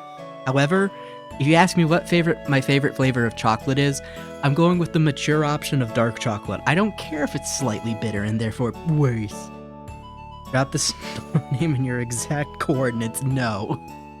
Henry, no. You can stay away from me in I almost said Idaho. That's not anywhere close. Iowa. Okay, this is the mature option. Listen, dark chocolate just tastes really good to me. I like it. It's got this flavor. It's got this depth. I like it. It goes so well with a lot of different things. Like, dark chocolate and hazelnut, chef's kiss. Dark chocolate and pomegranate, beautiful. I'll come to Ohio at some point and find you. Good luck, buddy. How many people live in Ohio? Like, Ohio's kind of... like, it's not the biggest state by any means, but Ohio's like, hold on. Ohio. Okay, wait, how long does it take to drive from one end of Ohio to the other? Hold on. Mint chocolate chip with cotton candy. I like mint chocolate chip. I know people say it tastes like toothpaste. Okay, bro, you're wrong. Do you know how much shit there is in Ohio? Do you know? We have, like, there's, like, the Toledo Zoo, Columbus Zoo, Cincinnati Zoo. Wait. Zoos in Ohio. Yeah. There's the Columbus Zoo, which is actually really fucking cool. Cincinnati Zoo. Welcome to Basili pulls up a list of zoos. The Cleveland Metro Park Zoo. Over in, like, west, fucking eastern Ohio, there's Noah's Lost Ark Animal Sanctuary. There's Ohio Bird Sanctuary. There's a lot of cool places you can go visit in Ohio that are zoos.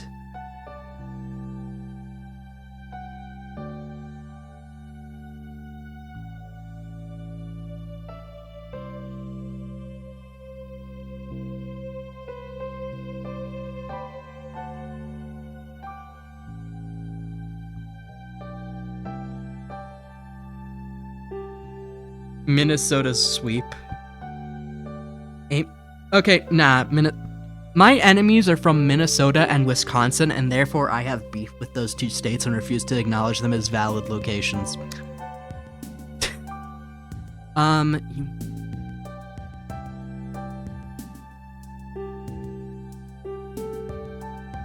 Okay, this is one I've actually been to. As a location. Nah, Minnesota is so hype. I refuse to acknowledge it as a valid location. Here's a fun place you can go if you're in, like, Dayton specifically. The National Museum of the United States Air Force. It's really cool. I've been there. Go to politics and legal weed. Oh, weed is legal in Ohio too, dude. We made that legal during the 2024 election. What are you talking about? No, wait, not 2024, 2023, like, election cycle. My bad. I'm dumb. There was issue 1 and issue 2. Issue 2 was weed, issue 1 was abortion. And issue 1 was made legal as a ballot measure, and issue 2 was also made legal. Yeah, but the politics in Ohio are much worse than... I will agree with you on the politics thing. Please save us. Please. What is with this? The gerrymandering scares me the most. The gerrymandering of horrors. Most blue states, U.S., yeah. Minnesota is very blue. I'll give it that. Minnesota is very blue.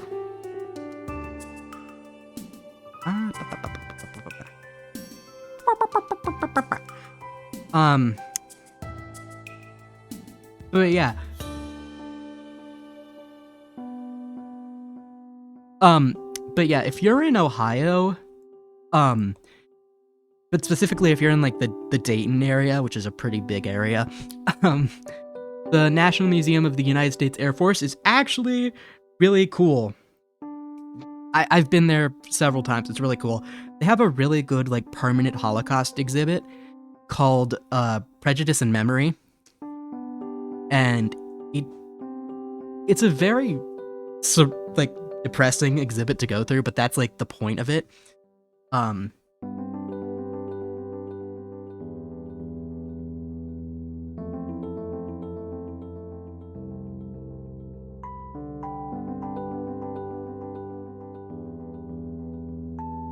There aren't any stores near me where I can buy a new Miku figure.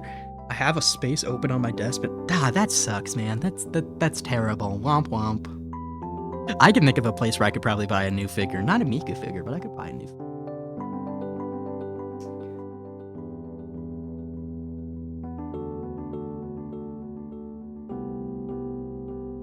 But yeah, to give you an example of what the United States Air Force Museum Holocaust exhibit looks like, here's one of the images. This is from inside the exhibit, by the way.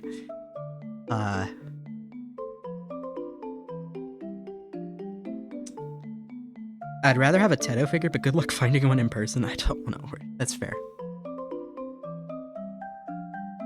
The exhibit itself is a permanent exhibit, and they have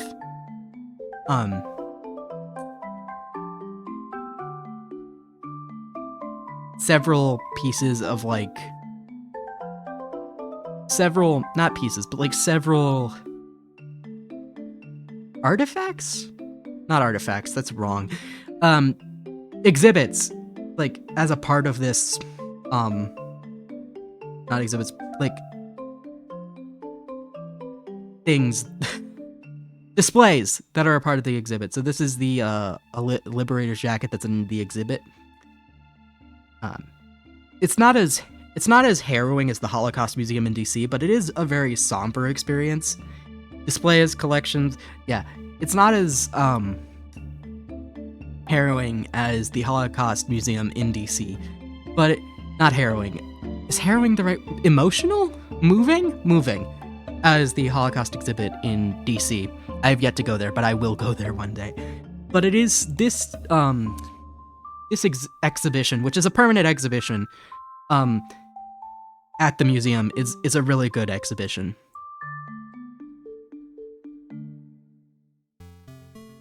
And there are several items in the exhibit are donated from like by locals in the area.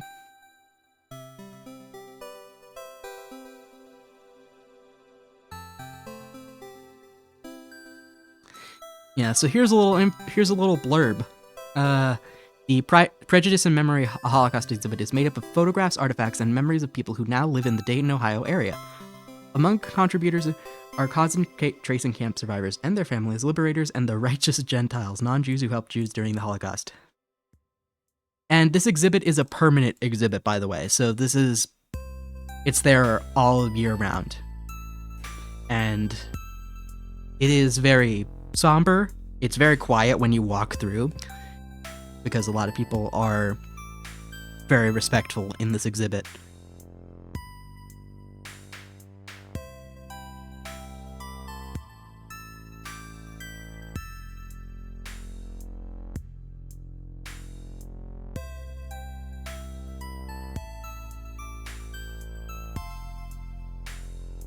Yeah.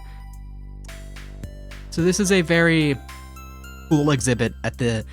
I don't think cool is the right word, but it's a very good exhibit at the National Museum of the United States Air Force, which, yes, is located in Ohio and is very cool. Now, on a less sad note, because, yeah, the Holocaust exhibit at the Air Force Museum is actually really sad. On a less sad note, there is also, I think it's Armstrong related? I swear, oh yeah, also in Ohio is the Armstrong Air and Space Museum, which is in Wapakoneta. I've actually not been to this museum, so I can't give you any personal recommendations.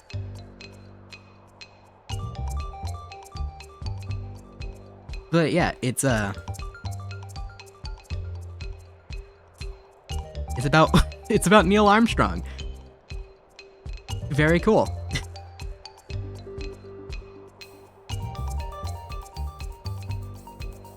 And they got a moon rock. That's fun. There's a ton of things to actually do in Ohio. I know our politics are shit, and I know that there's a lot of unfun things about Ohio, but there's actually a lot of cool things if you go looking. The Dayton Art Museum is also something if you're in Dayton. Air and Space Museum. Yes, the Air and Space Museum. So good. But I've not been there, but I've heard it's really good. I need to go there at some point. I think we also have the Rock and Roll Hall of Fame. Pretty sure we do. Yeah, we do. The Rock and Roll Hall of Fame is in Cleveland, Ohio. Like,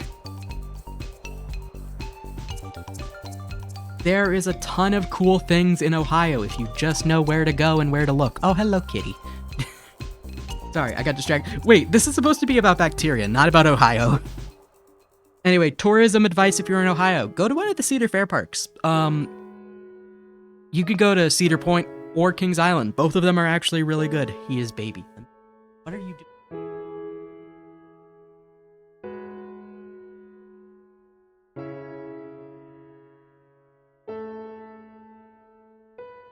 Obviously, the Cedar Fair parks are kind of expensive, but if you can afford to, actually go to them.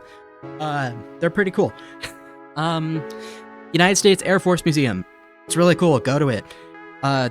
Dayton Art Institute. If you're in Dayton, there's a lot of cool things to do in Dayton. They have the Metro Parks. The Metro Parks in Dayton are really good. I've only been to like a couple of them. Columbus has a lot of fun stuff up there. Toledo has the Toledo Zoo.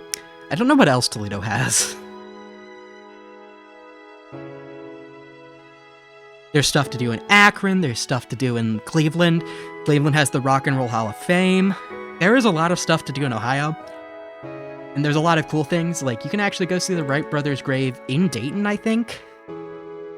Oh, the Wright brothers. If you're in Dayton, Ohio, you can also go check out, like, some stuff about the Wright brothers. They're from Dayton, Ohio. And also, Ohio is the birthplace of aviation, no matter what any other state says. I don't care if they did their first flight in... I don't care if they did their first flight in Kitty Hawk. The Wright brothers are from Dayton. It's from Ohio. That's where they built the plane. Fuck Kitty Hawk.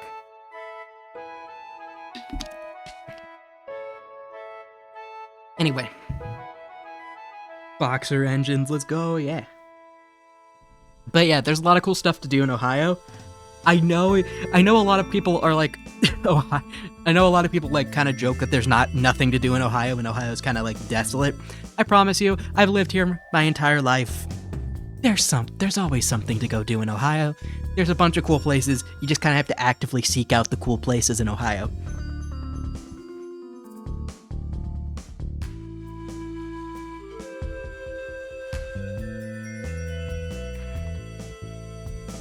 Ohio also has a furry convention, which I learned about while I was working at Taco Bell. Don't. That's a different story for another day.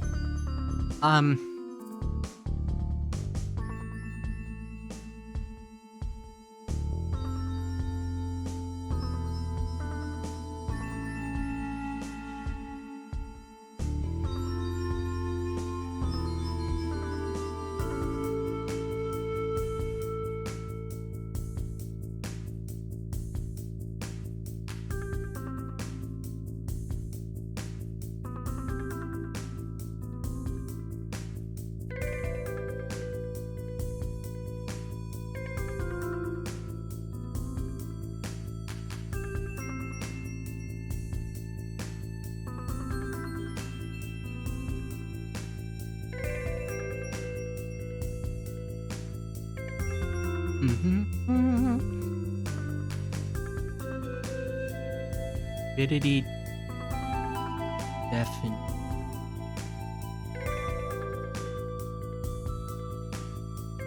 condition of suffering.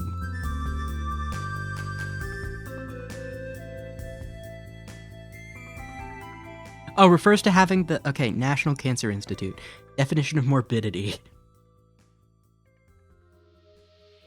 Morbidity refers to having a disease or symptoms of the disease, or the amount of disease within a population. Morbidity also refers to medical problems caused by the treatment. I don't think that's what we... Refers to having a disease or symptoms of it.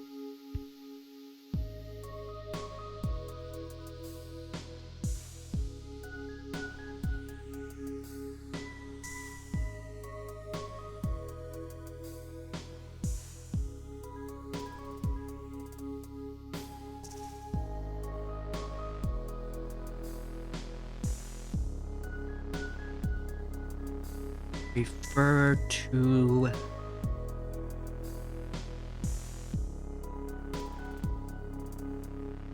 I just realized this means I'll have to cite the National Cancer Institute for the definition.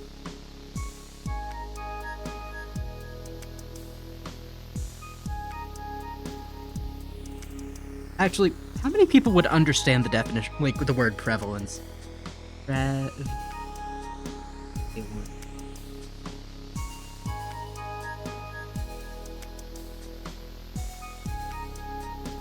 I'm gonna keep it as prevalence for now, but I might ask for feedback on if I should change it to like something a little more commonplace.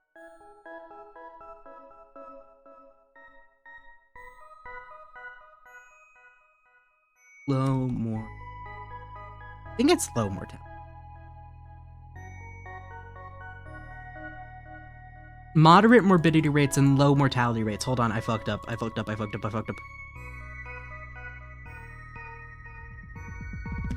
Moderate.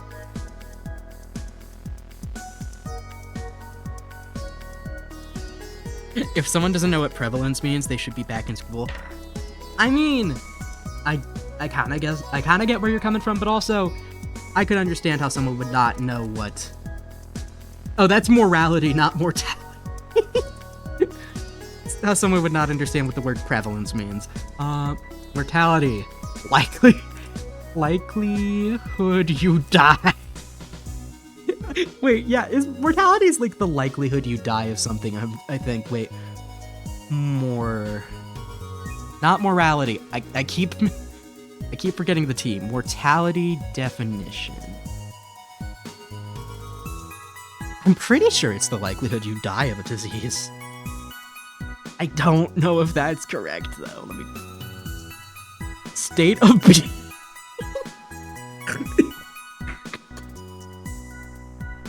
State of being subject to death.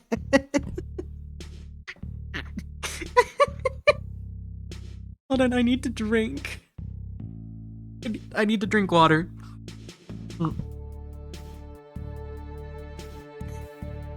State of being subject to death. Ah, yes, my mortality.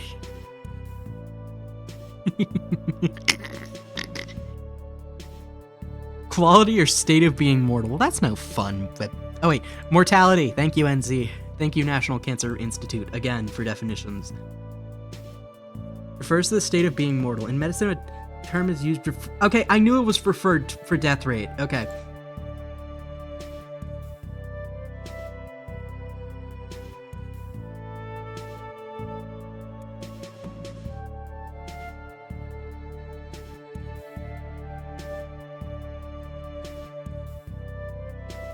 Also, if I get quiet at times while typing, it's because I'm focused, I'm locked in. Use the death rate or number of deaths of a certain group of people. Death. I'm gonna specifically say death rate of disease because this is talking about a pathogenic infection rather than like something like cancer or diabetes. I don't think that's entirely politically correct of me, but you know what? I can sue. I don't think I'm doing a good Trump accent to make fun of. If you want, you can sue me for being politically incorrect. The definition of mortality for my fucking, I don't know, something I do in my hobby. Mortality rate. But low mortality rate.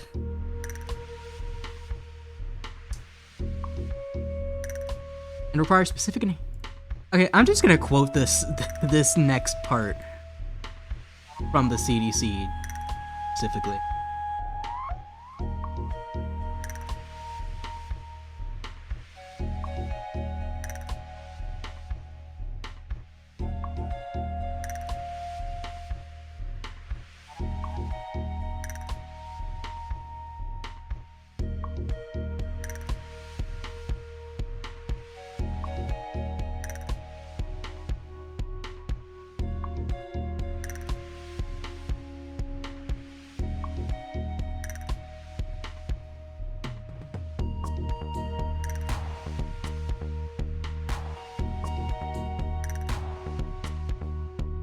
Despite the concern, ecoli has never been used in a bioterrorist attack. Yeah, okay, cool. Perfect. I have this bookmarked. Okay, cool. I do. Okay, how much progress have we made? I don't think we've made a whole ton of progress during this stream. I think we've made some progress, though, which is a win. How long have I been streaming? Okay, like 2 hours? 2 hours? That's not bad. I think we could go for like a little bit longer in terms of like working on this, because I do have a lot to catch up on. Besides, it gives me an opportunity to tell you to like look at fun scientific papers with you, and also tell you about fun scientific papers I find. So, 18 roommate, okay, ecoli. Animation of our own. Yes. Okay. Hello. Article. FDA article from 2019, which makes you trustworthy because you're from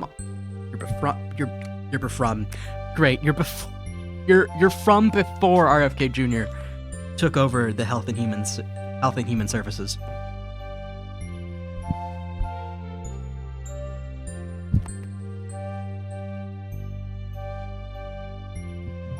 Oh wait, this is about the factors potentially contributing to this.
Oh wait, this also impacted Canada.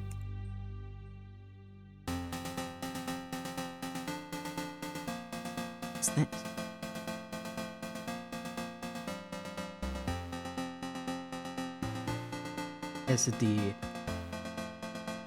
It's the ISD. IDSA. Okay, sorry, what is this? Foundation. Oh, I guess Infectious Diseases Society. Or something. Infectious... Okay, what is Done. What is IS... Oh, International Swaps and... No, not that one. Not that one.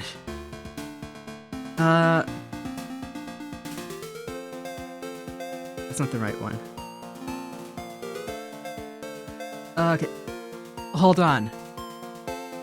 In science. Good God.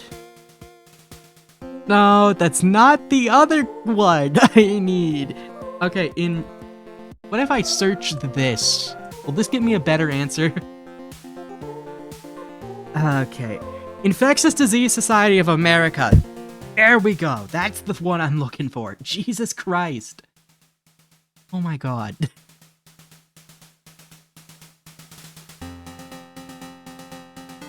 Okay, consumers who... CDC is advising... Oh, this is from during the outbreak. Oh, this is an alert from during the outbreak. Never mind. That one's not what I needed.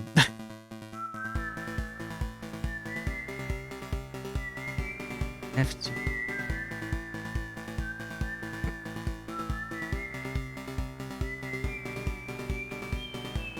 Grown in the human... Look it in the human growing machine.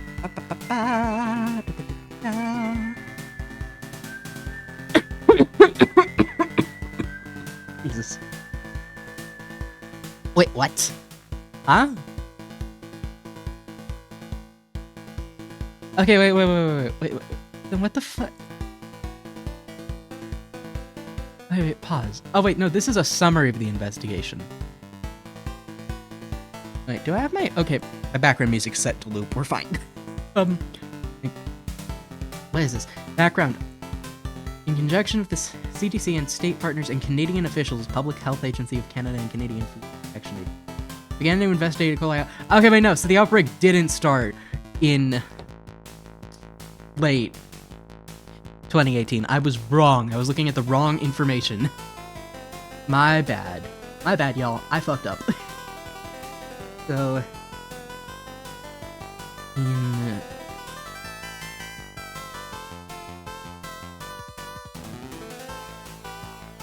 I made a mistake.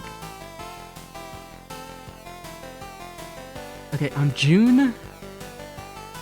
Okay, last illness on... Okay, but wait, what?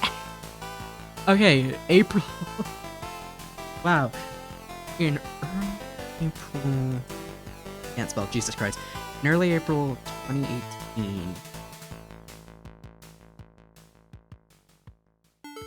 Okay, wait, hold on. I gotta read. The FDA learned about a cluster of E. coli H1 infections in 2 states, and on April 5th, new clusters reported in multiple states. The CDC and state partners work together to look for. Hold on. The CDC and... Or...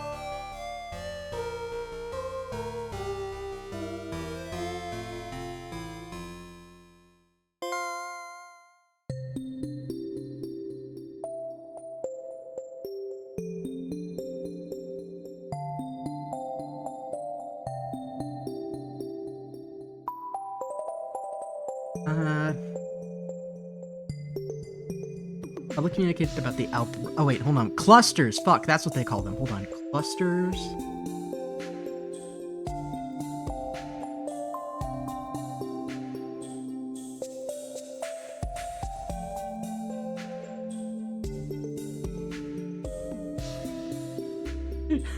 I just realized the food safety section is called food safety, not to die. I forgot I titled it that.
The FDA received confirmation from the Arizona Leafy Greens marketing agreement that Romaine lettuce was no longer being produced and distributed it from the Yuma growing region, reducing the potential exposure for contaminated product. At that time, due to the 21-day shelf life, could not be ensure that certain Romaine lettuce from the region was no longer in the supply chain.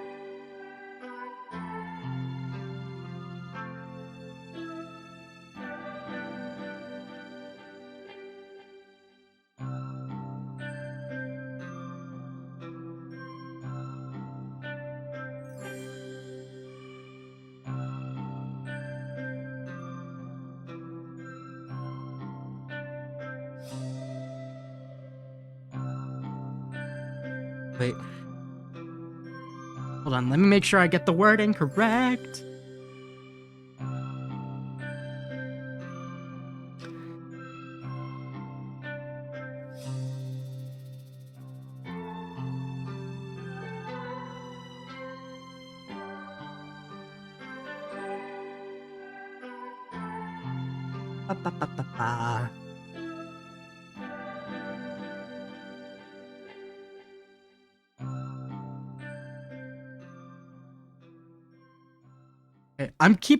I keep going, like, my headphones are dying, great. I keep bouncing between, this, like, typing, and then here, which is the FDA, like, timeline of events. Keep in mind, this is from, like, 2018, so that's why I'm using this as a source. The other reason I'm using this as a source is because it's the only... It's like the only good solid timeline of the, like, events, which kind of sucks. However, this is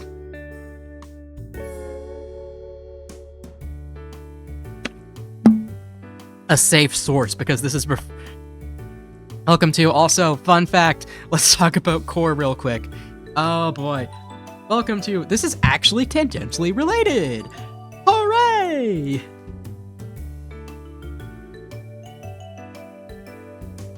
Oh, fuck. So what is core, and why am I about to tell you about this? You see... What? A dozen former FDA commissioners decry Prasad memo on...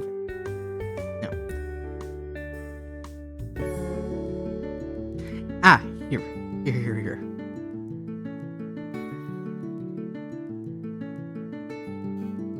The agency will no longer be accepting NDAs and PLAs? What the fuck does that mean? I'm gonna head out, gonna go to bed super early. That's fair.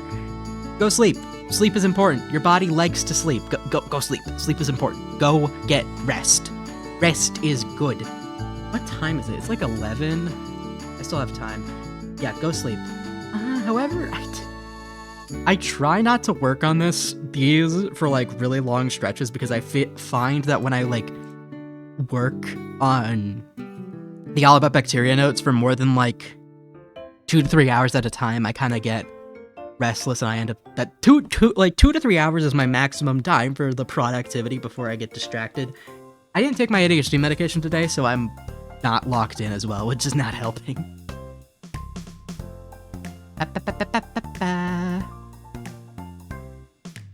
Interviews with ill people allowed health partners to identify chopped romaine from the Yuma growing region as likely source of contamination. April 16th, 2018 was the final day of romaine harvesting in the Yuma growing region. However, at the time, chopped romaine had just been identified as a likely source, allowing traceback investigation to begin. At this point, no specific farms in the Yuma region had been identified. Oh, the FDA did not receive confirmation of the final harvest date until May.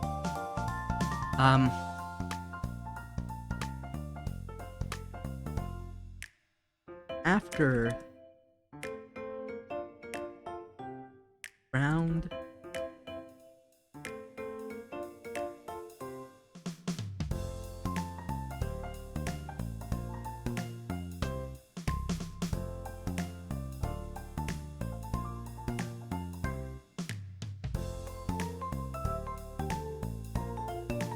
I need to take another drink.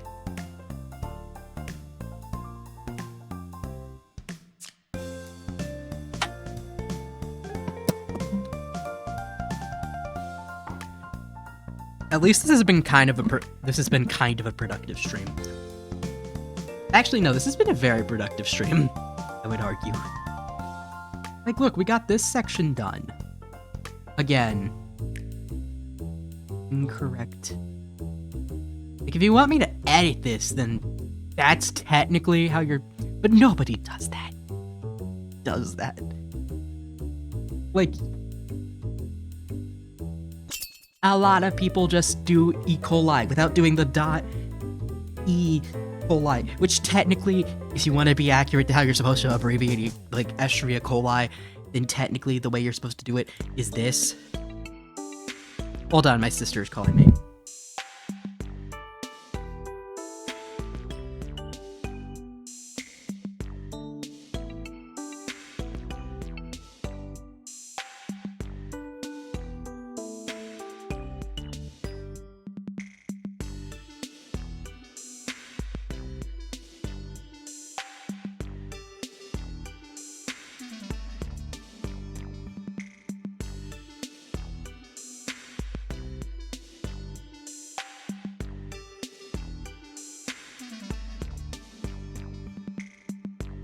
I have to go let my sister into the house, so I will be back momentarily.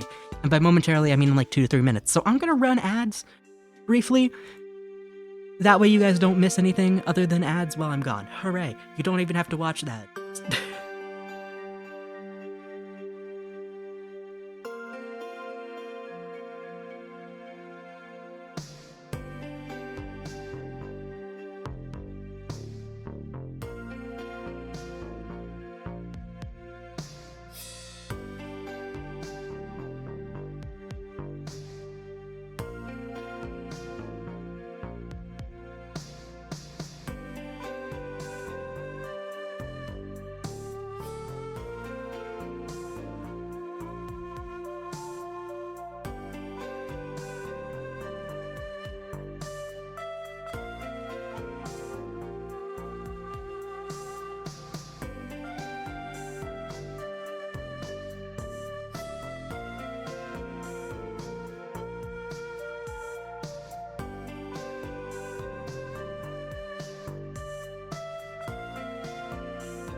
My ankle.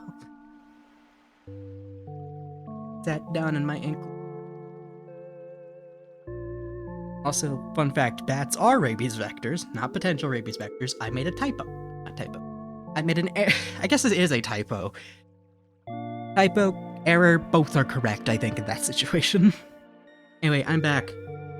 Human is now in the building. I had to go let my sibling in. Hooray. Go back to your fun, usual brand of Bacilli shenaniganery. Tomfoolery. Anyway, if you were to abbreviate E. coli correctly, like for example, when you usually like shorten genus names, so like for example, if we're shortening like slash abbreviating a genus name, genus, species, scientific name like this, you would usually do like that, like the first like letter or two of the genus, and then with a dot at the end, and then species name. However, I don't see that a whole lot with E. coli. I usually just see E. coli like that, rather than... Although, technically, this is the way you are supposed to abbreviate E. coli. I usually just see E. coli. No dot. But that's just my personal experience. I'm not the governor of science. There is no governor of science. I'm not the authority on science. That's just kind of how I usually see it. And even then, I could just be looking at very limited sources. Not limited sources. Very, like, specific sources and they all just kind of happen to do that. Anyway. And obviously, it's not the same for all sources. For example, usually, a lot of sources also do the E. coli. A lot of sources will do E. coli without the dot. What are you doing? Okay then.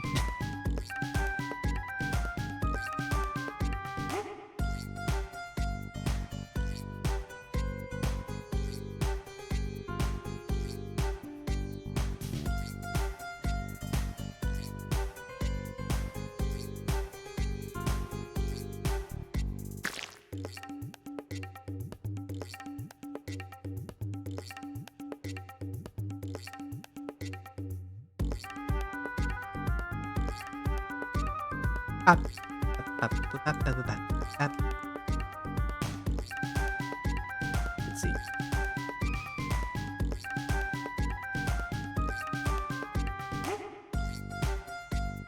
From a correctional facility.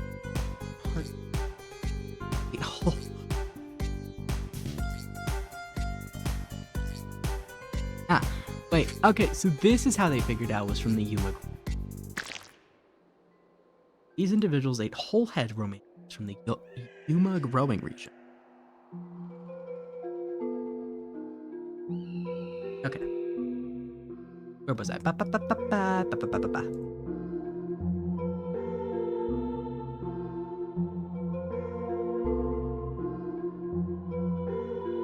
I'm sorry, I typed 2020. Like 2025, but that's not correct. This outbreak happened back in 2018. I am tired. I should go to bed. I should fix my sleep schedule. different tobacco for a different day.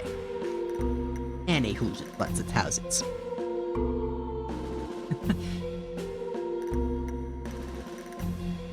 Did I forget the period? I think I did.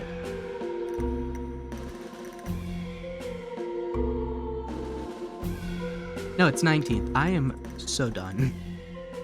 April, no, there should be a 19th. 18th.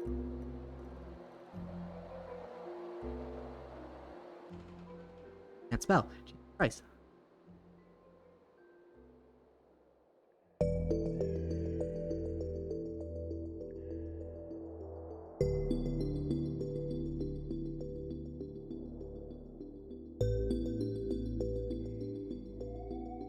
Confirmed.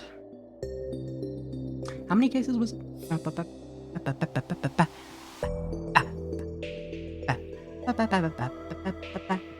8.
CDC or FDA?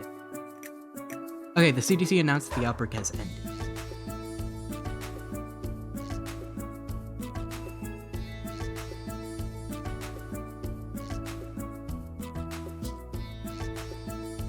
There we go.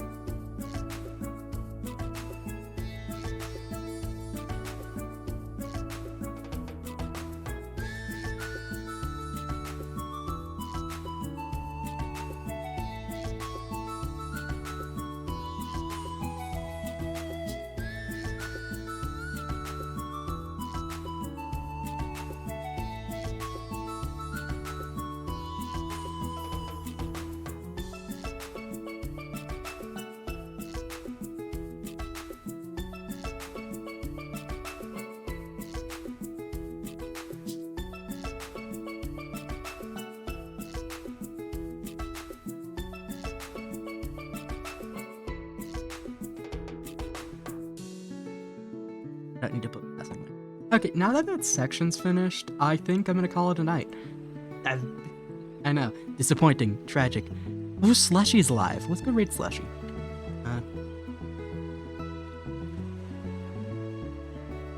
Name has a Y. I don't know why I was going with an IE.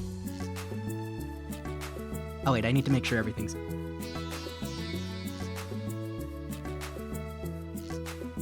Yeah, there's an... No, there's no S. I don't know why I was thinking there was an S in his username. Good raid Slushy. What? It's his username. What? Oh, I put a 3 and not a 2. My bad. I'm an idiot. Okay, in my defense, 3 and 2 are right next to each other on the keyboard. Okay. Thank you all for stopping by. I'll probably be live again tomorrow because I want to try and stream as much as I can before not Thanksgiving. Fuck, what's it called? Christ. What's it called? I'm trying to do. I just realized I should do my spiel and then raid. Thank you for stopping by.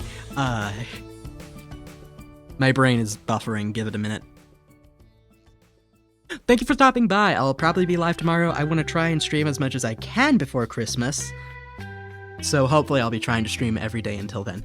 I think we got a significant amount of research done during the stream, which I am particularly happy about.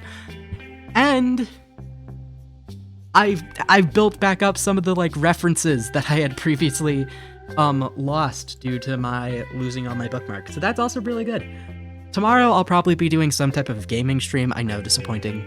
No passionate rants against how the government is against the government and the spread of vaccine misinformation being perpetuated by it. However, farming games. I like farming. Anyway, thank you all for stopping by. This was fun and this was productive. So I'm gonna go send you all to Slushy. He is currently doing art of some kind. What is it? Working on a 3D model. So let's go raid him. All right, here we go. Raid is set up now that I've done my spiel. All right, stay hydrated. Take your meds. Hug your mother. Hug your dog. Let's go. Goodbye.